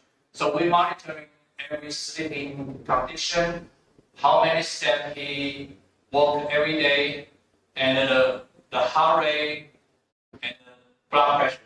So after we collect all this data, it's like a digital twin. Then we do the prediction. The next stage is whether we'll hit it or not. Okay, so here is the app, and we can generate a report. After the machine learning, I think right now is 88% correct. Okay. So I think wearable technology is although right now it's not a problem. However, in our lab we try to do it. Everything is solved. Everything is hash type. So that could be very easy for people. And the electrical sensing mechanism is very important. So as you know, Taiwan is an IT industry. So we just send a circuitry design to the company, and the next week we can get it more. So that's why we choose this topic. And the nanomaterial could enhance all kinds of the sensing.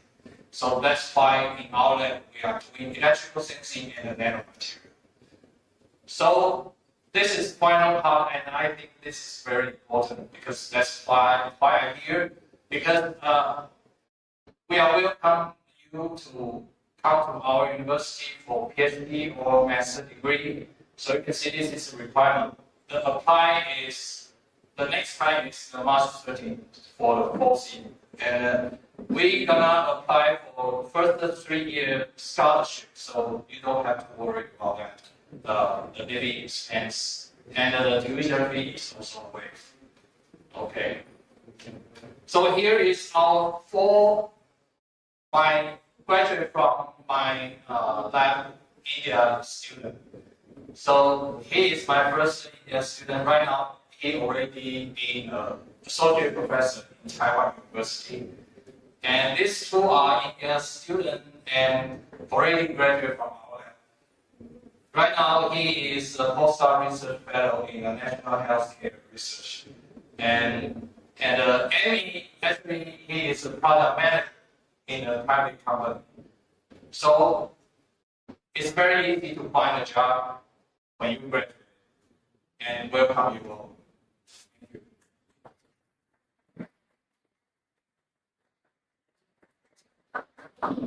So we don't have time for questions, right? So any questions?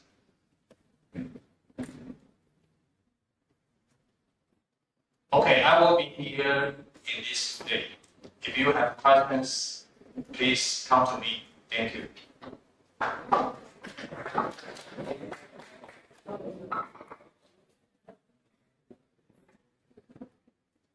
Thank you very much, Professor Tran, for such an insightful and futuristic perspective on digital healthcare. Moving on, we will go for the next presentation. For this, I would like to invite Dr. Shashidhar Mathapati, Chief Technology Officer, Delta Electronics India Private Limited, Bangalore, to enlighten us with his talk on electronics for advanced energy infrastructure. So, welcome, sir. Take over. Thank you.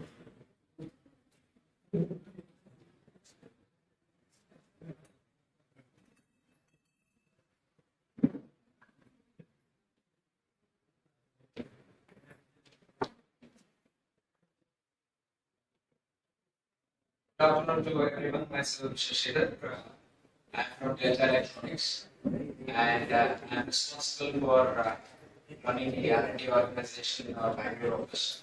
Just to brief you before I go into my presentation, Delta Electronics is world's largest switchboard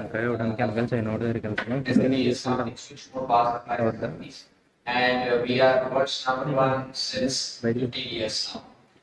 And our life starts and ends power electronics and its applications. So you don't focus any other area other than power. There is a lot of prospects for electrical and electronics people over here. And today what I'm going to talk is about how power electronics is an important aspect for today's the energy infrastructure. Why? Because our the conventional energy production is shifting towards renewables, and if you see the government's push for the green is very clear. So currently India, if you see, we have production capacity of about 445 gigawatt, out of which 43% is coming from renewables, and rest is coming from coal and small portion from the nuclear and oil and gas. But whereas if you see the distribution of renewables, out of this 43%, the 44% is coming from solar and 24% is coming from the wind power, and hydro is 24%. So renewable means it is not just the solar and wind, the hydro is also part of it. So what is very important to focus here, I hope you guys are able to see this, the last picture. The current portion of 130 gigawatt, what is coming from wind and solar, it is going to grow 377. That means the 45% of your energy what you are going to produce, it is going to come from intermittent resources, that is wind and solar. So is it going to create any threat to us? Let's see. So before going there, let us understand what has been invested in last 5 years. So back in maybe 5 years back, we used to have total addition of energy resources in India was close to around 12 gigawatt.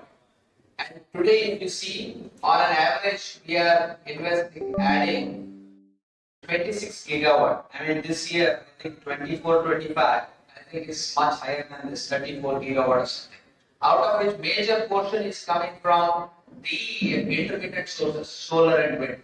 But however, that does not reflect 100% into your energy what you consume. Because there is something called PLF factor. This is very, very important. Whereas this PLF factor is very high for coal and nuclear, which is almost 70%. What is PLF factor? It is the plant load factor. That means if you have installed 100 watts of the plant, 77 watt is always, it is able to provide you 24 hours a day, 365 days. But whereas, if it is high, the wind and solar, they are typically the smaller numbers. Though our government numbers are smaller, in my opinion, solar can reach today close to 33 to 35%, and wind, if it is onshore, it can go to 35%. If it is offshore, it can go to even 45%. But however, the numbers what you see here is smaller compared to our conventional generation. But we know conventional generation we cannot go further. So what is this? What we have option? What energy production what we have to add is only with our intermittent resources. But however, these intermittent resources threat two major problems. One is on because the energy transmission is alternating current. So in alternating current, to have a sustained energy transmission and stable grids, you need to ensure the grid frequency and grid voltages are within the limits. If you deviate, you have the blackouts. And today, you cannot accept any blackouts in the grids. Then you have a big challenges in the operations of the whole country. So if you really want to meet our target of 833 gigawatt, in my opinion, I think the requirement will be further go up, but might not reach in 2030, but at least in 2032, close to 1,000 gigawatt. That means every year we have to invest 55 gigawatt of additional resources, out of which 80% is mostly coming from renewables only, wind and solar. You can see here my calculation, even though they have jotted down all the plans for the coal and the nuclears, because these are all in the 5-year and 10-year projects, because you cannot decide today and tomorrow you build, whereas in solar and wind farms, you can decide tomorrow and then you can start building tomorrow. So one is the grid frequency. As I mentioned, two important aspects which we have to look at is grid frequency and the voltage. If you can ensure these two things, your grid is very stable and you can produce renewables which are very, very cost effective. When does your grid frequency fluctuate? If your demand and supply has a deficit, if it is demand is higher than the supply, your grid frequency takes the red heat here. Your frequency is not allowed to go below, I think, the 5% of your 50 hertz. And if your supply is more than the requirement in the grid, so then you will hit the upper circuit. So in both cases, the grid will collapse. So, and this is more to do with the renewables, is because though your loads are fluctuating, what you see on my first picture there on the left side top. Whereas if it is the production is from conventional coal or the nuclear, you can always produce electrical energy constantly. Whereas if it is the supply is from solar and wind, where you see the fluctuation in a day is extremely unacceptable for the grid. But however, this is the situation. You cannot demand the wind to have constant velocity of wind throughout the day. So, but however, we should have alternate options to stabilize this. So the most ideal one would be, okay, maybe before going there, I would like to show one picture, which has recently happened, maybe I think 7-8 years back in Europe. So this happened in the France. So typically you have the whole Europe is connected with their network, energy network. So there is an outage has happened in France.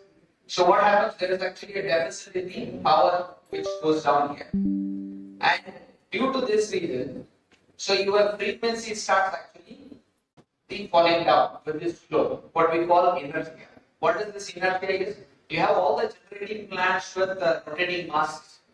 So even though actually there is a deficit in power, if there is one plant is going down, all other plants try to support this deficit power by their inertia. But that inertia is again limited. It has the capacity which actually starts depleting. So your power, the frequency also falls down, not at the same rate as the power which has fallen down, but at a rate which is dictated by your inertia capacity. But before the frequency goes and hits the bottom circuit, there are many other reserves and distributed generation what they have. They will try to support and then the frequency comes back. And this is when you have lot of inertia, the mass which is rotating and producing energy. In case if you have renewables, your strokes are much faster. That's the possibility you hit the lower circuit. And this is anticipated to happen. And how do we overcome this? Because our future, today we are talking about 50% generation by solar and wind. Maybe by 2040 we say everything has to be from solar and wind. Because you cannot burn coal anymore. So that is one problem with the frequency. So let's look from the voltage problem. So this is an example of Delhi. So you have different colors what you see. It is a cluster of power which is getting in Delhi. They have close to I think 40 substations. They get power to just to Delhi with 765 kilovolt. And I think more than 100 what they get is with 400 kilovolt. Then they have a transmission network around Delhi with 220 kilovolt, 110 kilovolt, and then distribution at 33 kilovolt and 11 kilovolt. In this cluster, what happens? Especially during the peak hours, especially from evening 5 p.m. to 11 p.m. or in the early morning 6 a.m. to 11 a.m., the power demand is extremely high. All this gigawatt hour of energy which comes from all these generating plants far away, 200 kilometers, 250 kilometers, even some from the central grid, then they go, it is almost 500, 600 kilometers. The power is transmitted at very high voltage. At 11 p.m., when the power demand goes down, all these transmission lines, let's say the 765 lines which is coming from maybe from the Rajasthan or from Gujarat, they have let's say line of 400 kilometers. The power which is flowing in this line is almost become 10%. What do our high voltage transmission lines behave? They behave with capacitors. Huge capacitors. The voltage boosts up. They have to shut down every night at least 16 incomers of 765 kilovolt to the Delhi. No choice. You don't have smart systems, you have to shut them, otherwise your voltage becomes so high, everything blows. All circuit breakers, insulators, everything blows. So this is one voltage problem. And then we cannot avoid because Delhi is the biggest consumer in North. The same thing, Bangalore consumes the highest power in Karnataka is because 40% of Karnataka population is in Bangalore. Similarly, Hyderabad. All industrialization, urbanization, everything is around metros. So we have to make sure metros are the biggest consumers and we have to ensure the voltages are stable condition. Another challenge. Let's say this is your receiving station and that is the generating station. The distance could be anywhere between 50 to 300 kilometers, even sometimes as high as 300 kilometers. That's because they are in the remote places. What do I meant by the receiving station? This is where you pump your electricity into the grid, either southern grid, central grid, western grid. Because in the past we used to pump our electricity, what we produce, into distribution grid. We had tremendous challenge of outages. And hence now it is stopped, everything is evacuated and put into the grid directly, whichever the closest grid. The generating plant, the nearest, the receiving station for the grid is at least 200 kilometers in the range. If there is any fault which is happening here or here or here, that will all distribute. And how it behaves is extremely difficult. If there is a voltage dip of 10% here, you might see a voltage dip here, maybe 7%. This guy even does not detect the user fault. That is because it's a network parameter which decides. Everything is the ladder network approach. And what we have to do for this is, if there is a voltage dip, you try to fix here. Try to fix there if there is a problem. Otherwise, try to fix there. At one location, solution providing is impossible for the voltage regulation.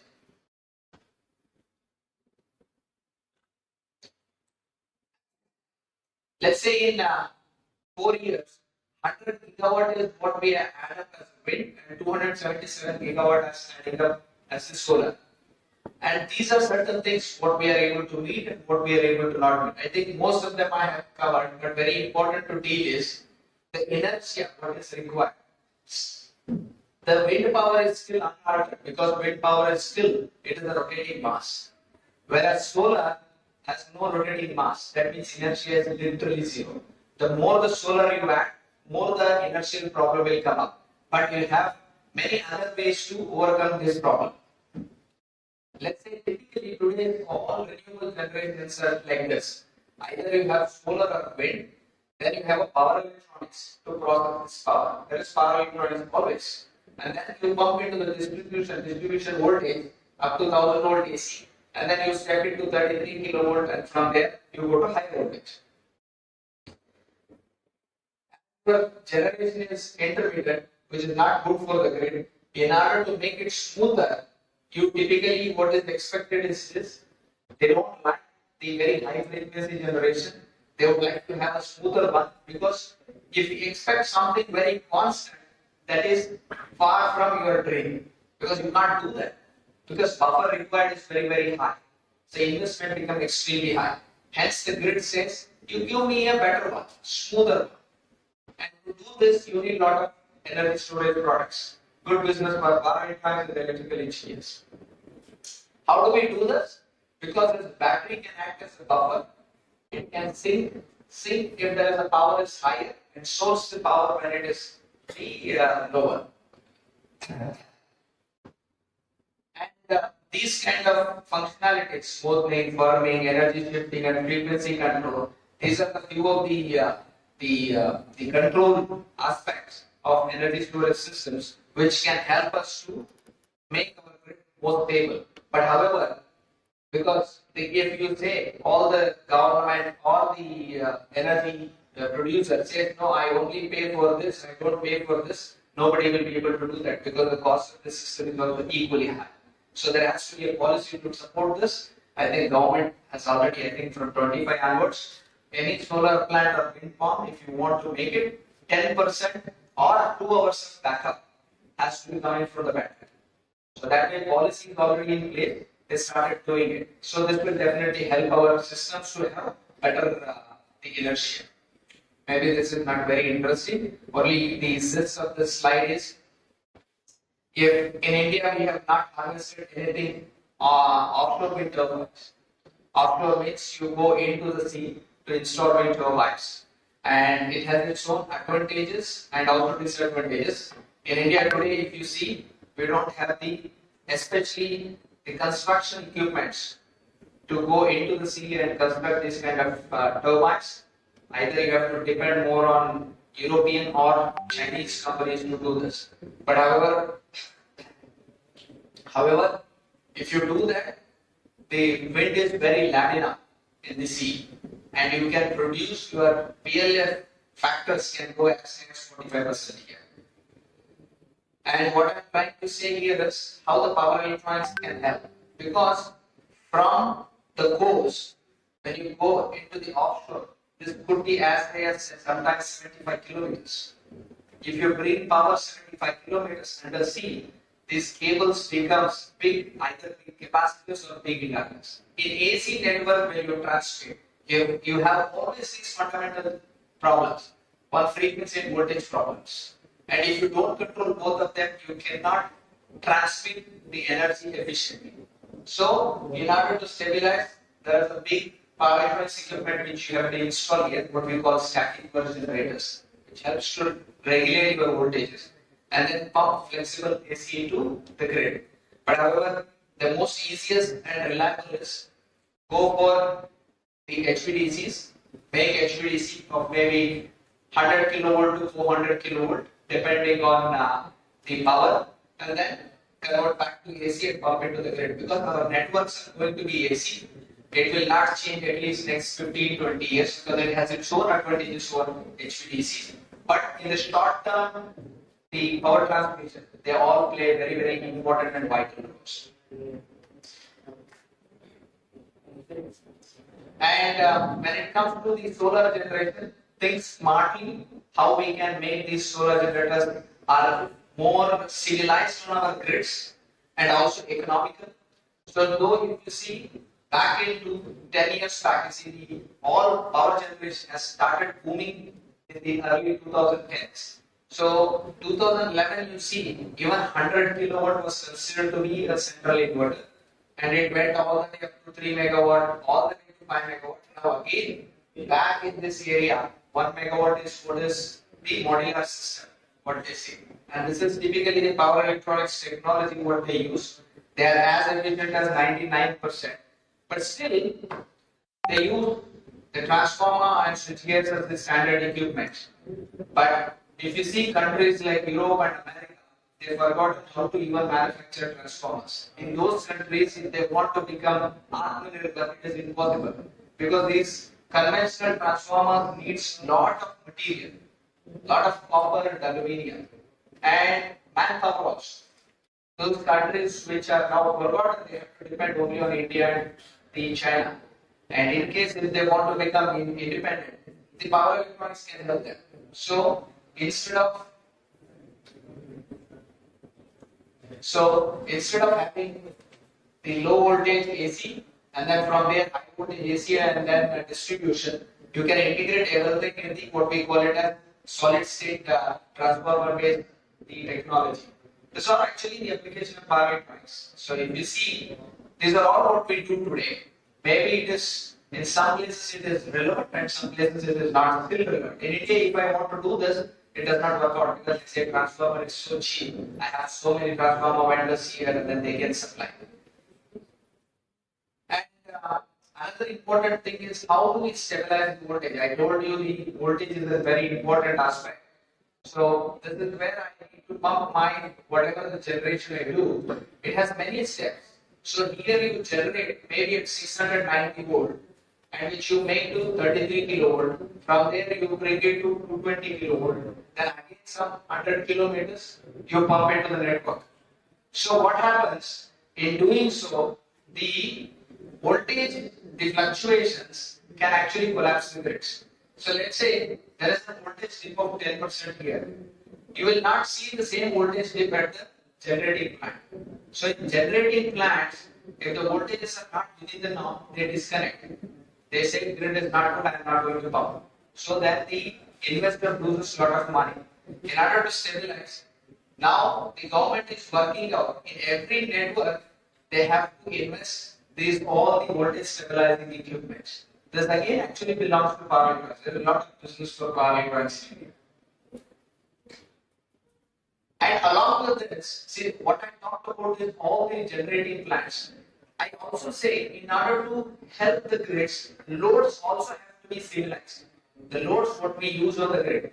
So we all talk about EV. If the EV charging stations, if they are not civilized, then we have a big threat. Because we are talking about 3 million EVs by 2030. 3 million EVs means how will you organize infrastructure for charging? So if these charging stations are not smart enough, then you will not be able to run because the consumption becomes way too high. Let's say in this college, if all the kids comes on a bike, which is a two-wheeler, they want to charge here in the university. The university cannot provide the infrastructure unless they think over it. The same problem all over India. If you see 3 million vehicles in 2030, that means in 2040 it is going to be 10 million. It has to be thought, it has to be worked out in such a way that it does not threaten the grid. And another important thing is data centers. We all talk about AI. We all ask directly questions. See, when we ask questions to our Google using AI, you also have to think, you have to be sensible whether it is really required for us, because back end today it is free. But in the back end, how much energy it consumes to really pump the data, and then there is an AI server which is running on it. It runs and tells you back the answer. What it consumes. Today, data centers, 15 megawatt to 50 megawatt has become very common. And definitely, you cannot stop people saying that you don't use ChatGPT, you don't use the tools which are given by the Google, Microsoft, like those.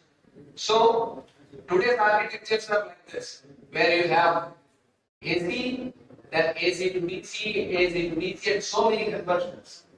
In AI data centers, I cannot still continue to go like this, just because my power has become too high. So we have to look for the new architectures. Now people have started thinking, because these data center guys, for them efficiency is a very important aspect. So here also, when you have the medium voltage AC, instead of doing many conversions, you can do one conversion to provide the DC what actually the data centers are required, what we call HVDC data centers. So in India also it is becoming very popular, and definitely this is going to be a very big market. So the last area is the railways. Railways consume almost 2% of India's production electricity for driving the trains. Today you see only Vande Bharat, which is consuming almost double the power as conventional locomotives, because of the speed is high. Speed means you need more power. So similarly, if you have high-speed train network all over India, our power demand from 2% is anticipated to go to 10%. If railways, if they don't have the good infrastructure to really be civilized on the Indian networks, it is impossible. Our railway networks will collapse. So, in power engineers, since this is typically the substations of a railway, when these kind of current locomotives when they run, that is when you see the currents. And these currents are not good for your grid because they have a lot of harmonics. This creates resonance, this creates a lot of loss in the network and a lot of issues on the transformers and stress on the productive devices. Normally, to get rid of these things, we normally have something called the medium voltage power quality equipments, which you have to connect to the network, whatever the harmonics, because these guys tend to consume harmonics, no doubt on that, because they cannot switch at very high frequency. You cannot tell them that you consume only sinusoidal currents. No, they will try to consume the harmonic current. Somebody has to compensate it where it is consuming. So that's how you can make networks more stable. What happened? I bored you a lot, right? Okay, that was my slide. What the conclusion is, in our, see, it's all our responsibility that we have to be civilized on the network as a load, as a supply, to make our grid stable. Thank you.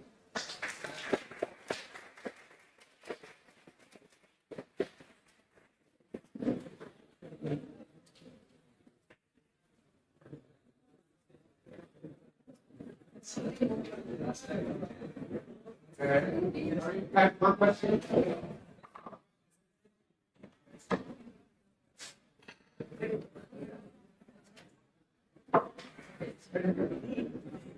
Thank you for your very wonderful lecture about how electronics is so important to India. Taiwan right now we have an offshore wind farm.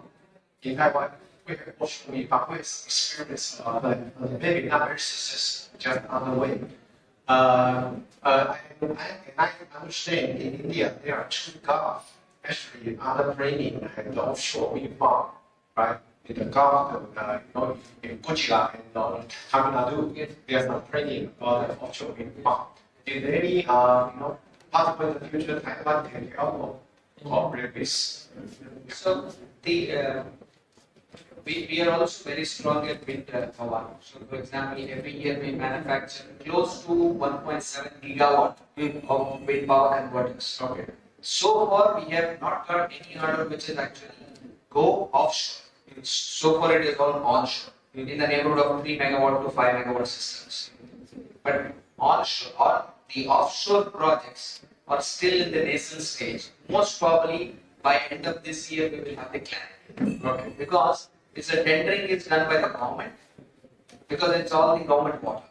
So tendering is done by the government and then the bidders, then we are all the suppliers. Delta Electronics is the supplier to wind turbine manufacturer. I don't manufacture wind turbine. Wind turbine manufacturer is the bidder there. And once they bid, typically after they win the order, then we will know. So then we approach them to supply our equipment. So I'll keep you posted if I have an update. Okay, thank you.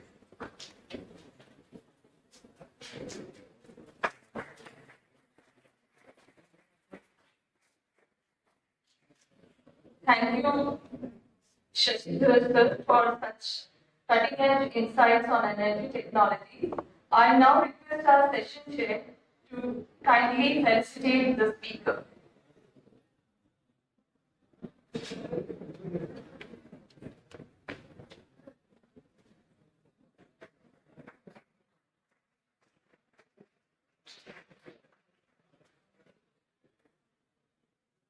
వెనక్కి జర్రా లేకరా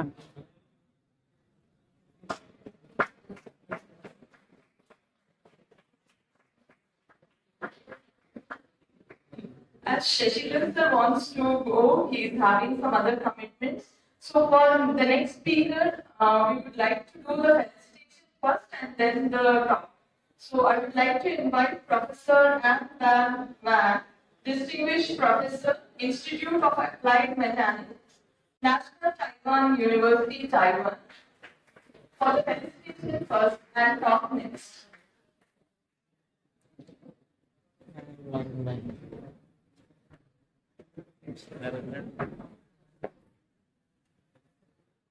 కొంచెం జరిగి తీసుకురా కొంచెం దగ్గర రాకరా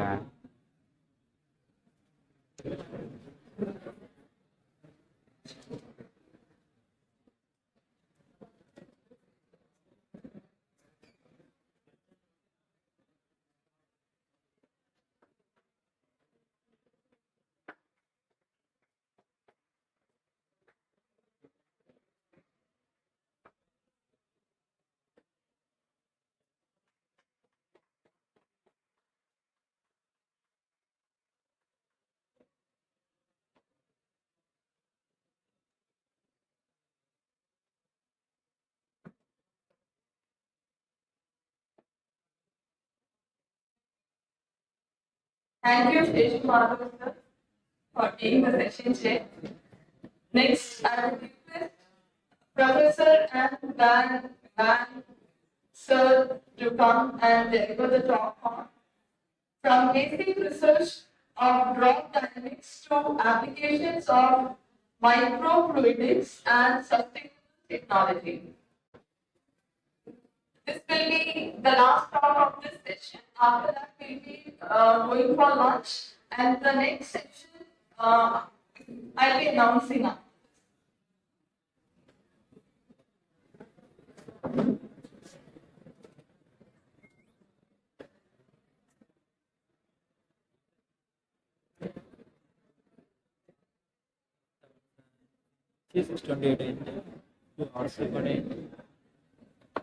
చాలు చాలు దున్నేయడానికి height కాదా నీకు హైట్ కావాలి చెప్పు ఇంకా వీడు ఎప్పుడు ఇంతే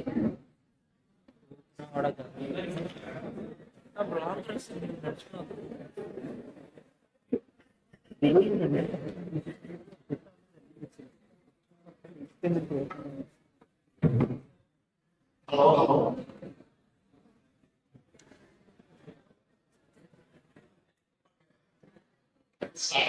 Okay, start sir, start, you can start. Hello, everyone. Are you hungry? Yes. Okay.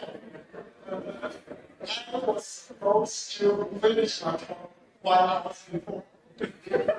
And that's still okay? Hey. Okay. Where I come from? I come from International Taiwan University.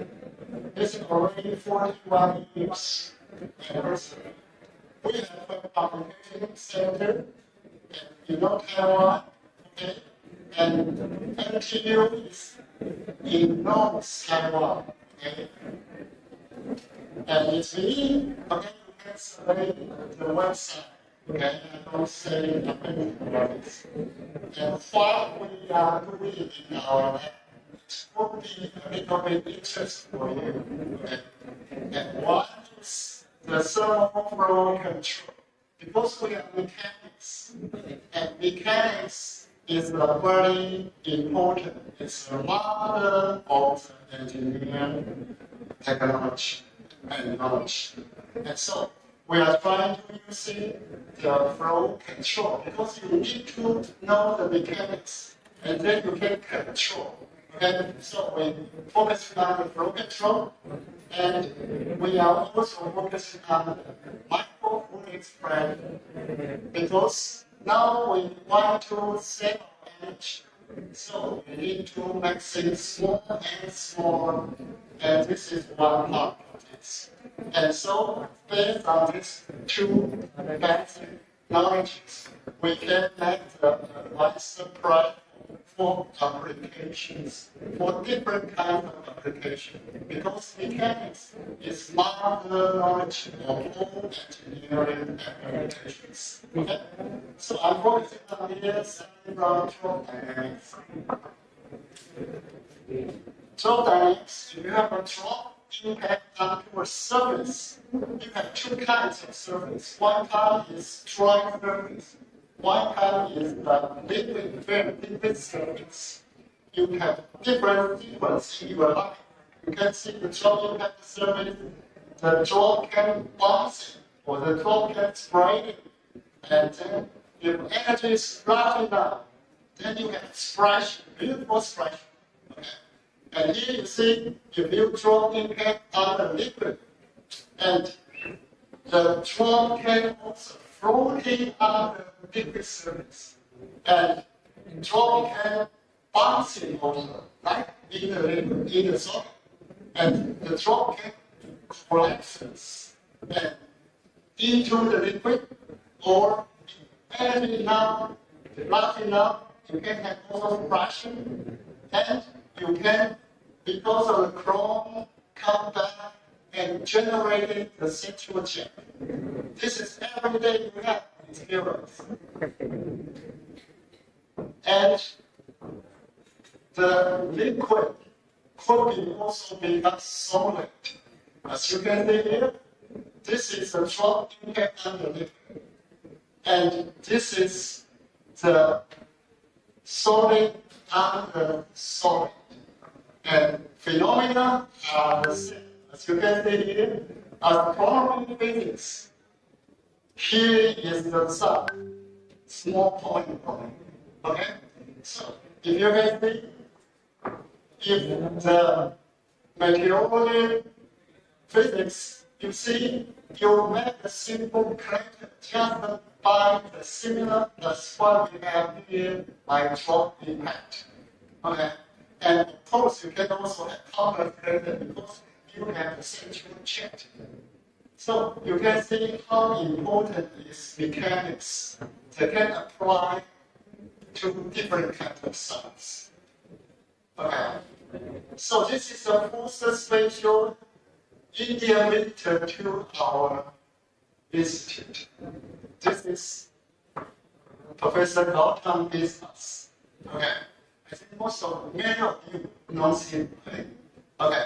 So I invited him to Taiwan. So this is 2015, 10 years ago. 10 years ago. Okay. So I invited him and visit Taiwan and to the Institute of Physics Academic Center. Okay. So after that, we have continued work together. This is a first paper we published after 18 months.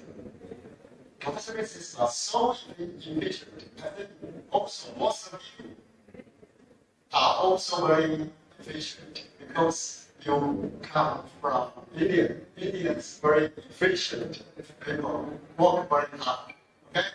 So we published a paper and we found the important thing is this is practice. People notice only here can produce large bubble. If you see in the rainy day, you see many bubbles in the water or in the water pool.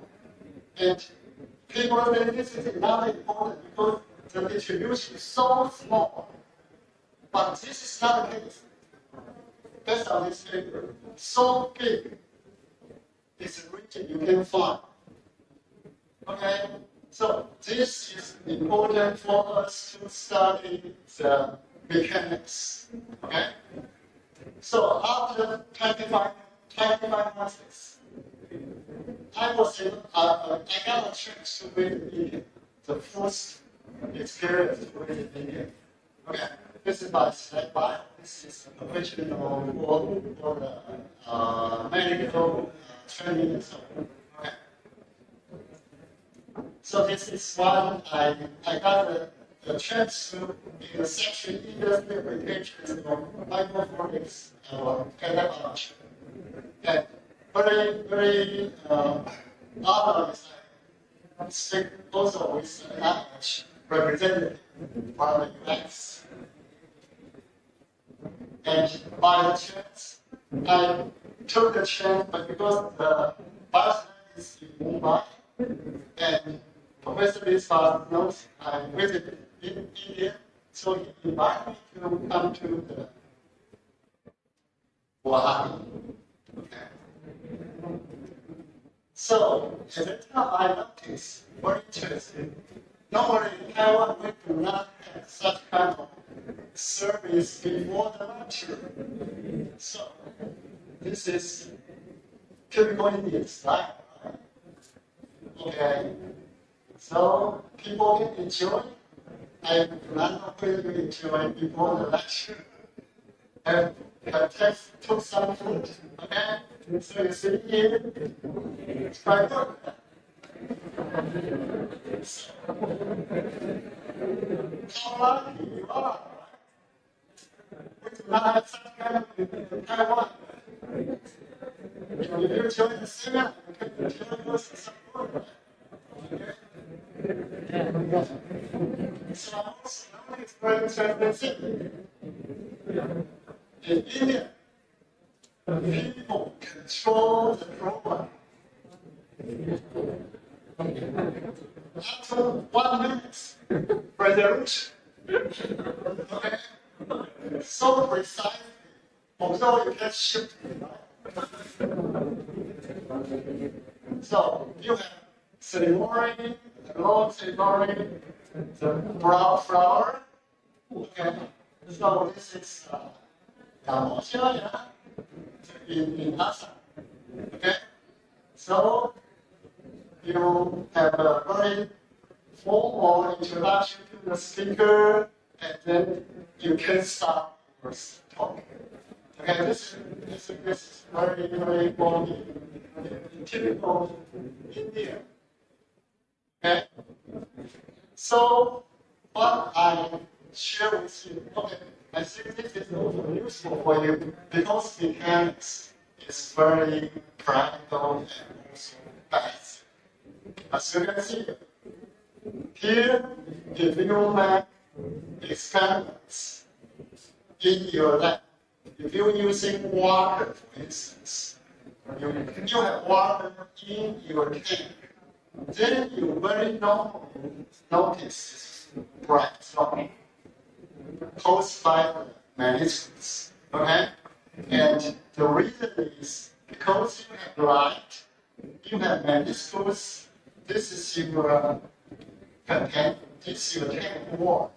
And light cannot go through this part, and so you build up a bright part. And if you have, this depends on your meniscus shape, you have connects, content, you have such kind of different bright zone.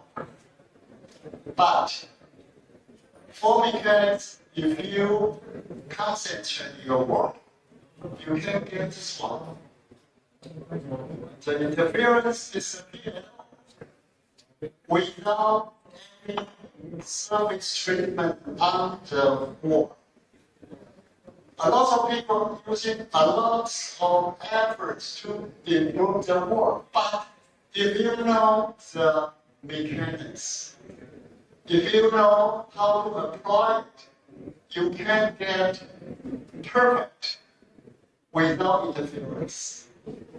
Okay? I hope this is worth for you to hear my talk. Okay? So, one more thing is if you impact on the liquid and you have a vortex ring, beautiful vortex ring, underneath of the liquid. Okay? And we saw the vortex ring should go down very straightforward because we have only impact energy in the vertical direction. But this is not the case. This is not the case. We waiting for 3 days. 3 days, not 3 minutes. 3 days. You impact, you see the vortex ring shifting. Okay? Because if you change the water, you pour the liquid in. The pour liquid in, you have a big disturbance in your liquid, in your tank. Okay? So, you need to control it because you know what the problem is. So you can control it. Perfect. Perfect. Okay. So this means if you want to do fine work, for instance, you want to make IC industry small and small and small, and in the nanotechnology, what is important? Mechanics. Mechanics is important. Okay? So this is one thing for everyone, every student. Because you are learning basic knowledge. You have basic knowledge. You do not learn the modern technology in your basic courses. But basic course is so important. This is example for you. Okay? So just show you a very small things, but can be very good to apply.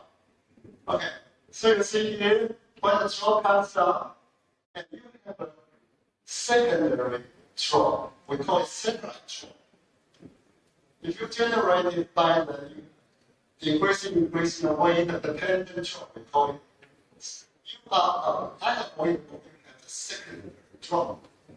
And why we have such kind of, you can see here, after the picture, this one becomes the secondary straw. Okay? but you can also avoid this.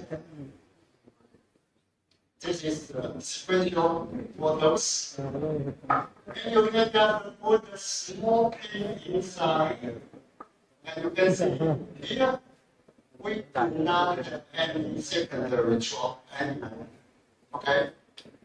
So, we made the microfluidics from the components, from the bulb, pump, mixer, and so on. But this is not enough. This cannot be done because people need a system, not a component. Okay? So we need to do the systems. Okay? So by doing different systems, you can have something new. So the students can easily get some competition award. Okay? This is for students. This is a very, very encouraging because from the undergraduate, why should I get more education? Because you know, if you get better education, you can get better future. Okay? So, and so we are developing different kinds of technologies. Normally people use it. For instance, this is, you need a template and doing the coatings for the pigments.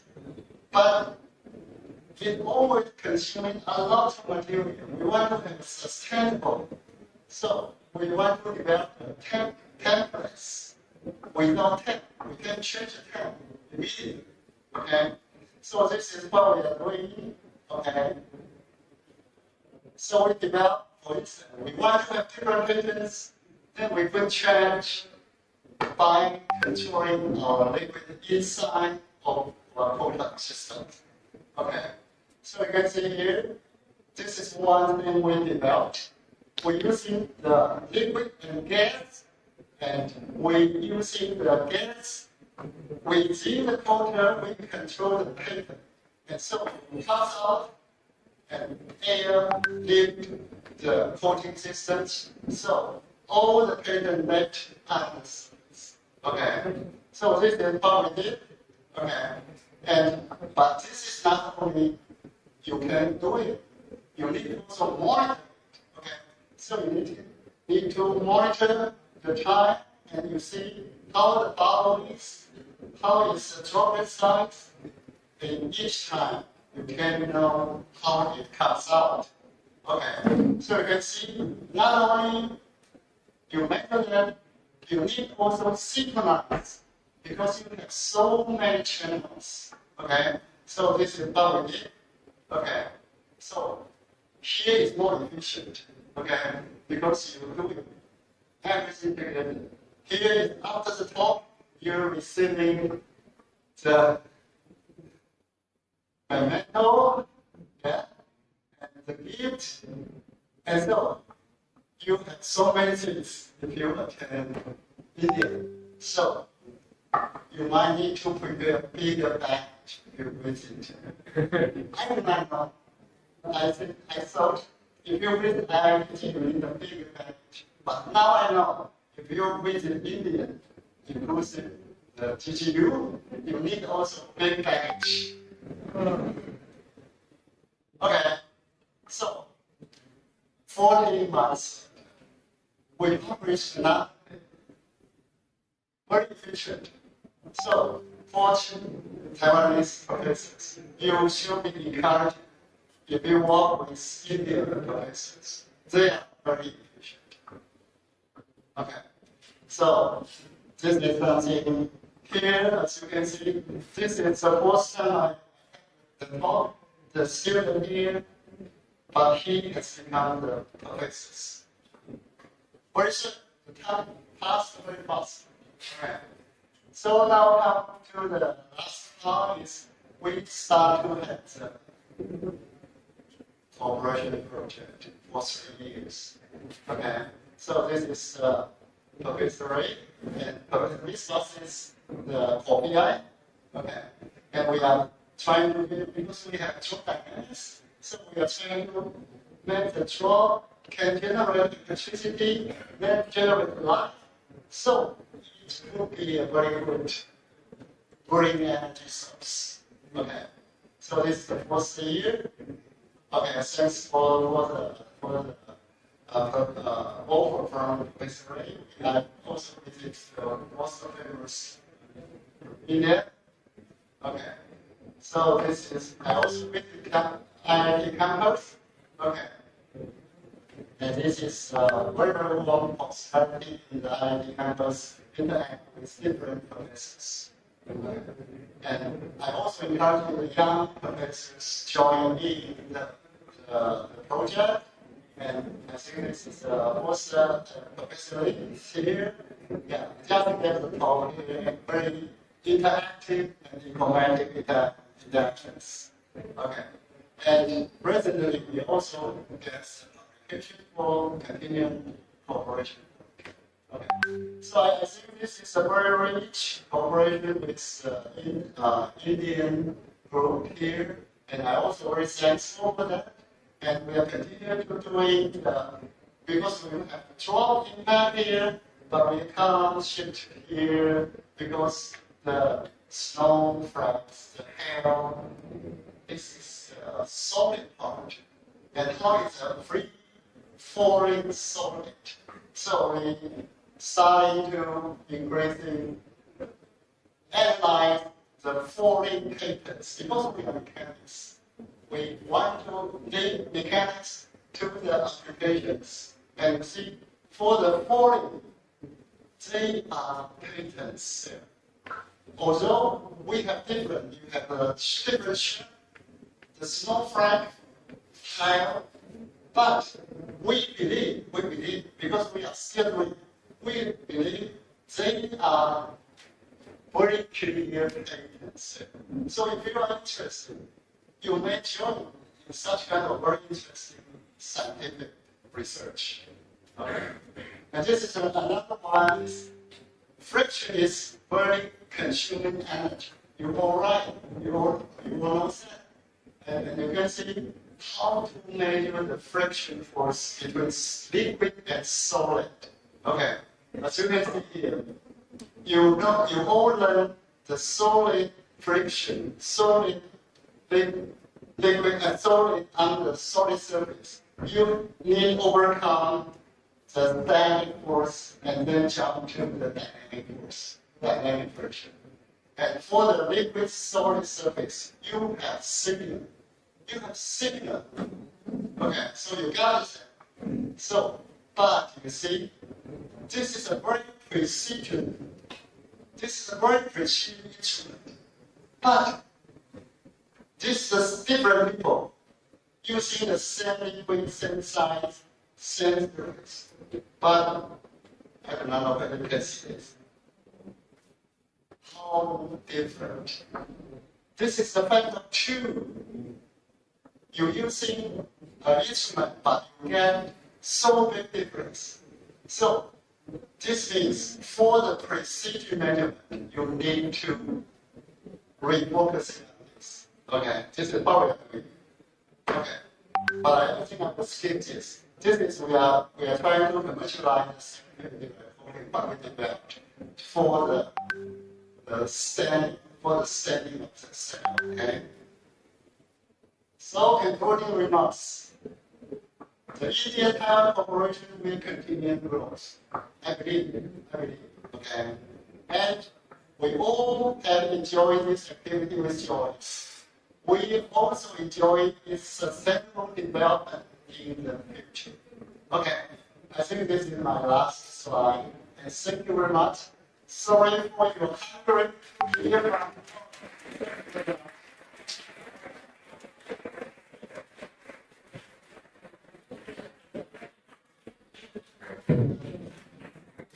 Thank you, sir, for your wonderful presentation.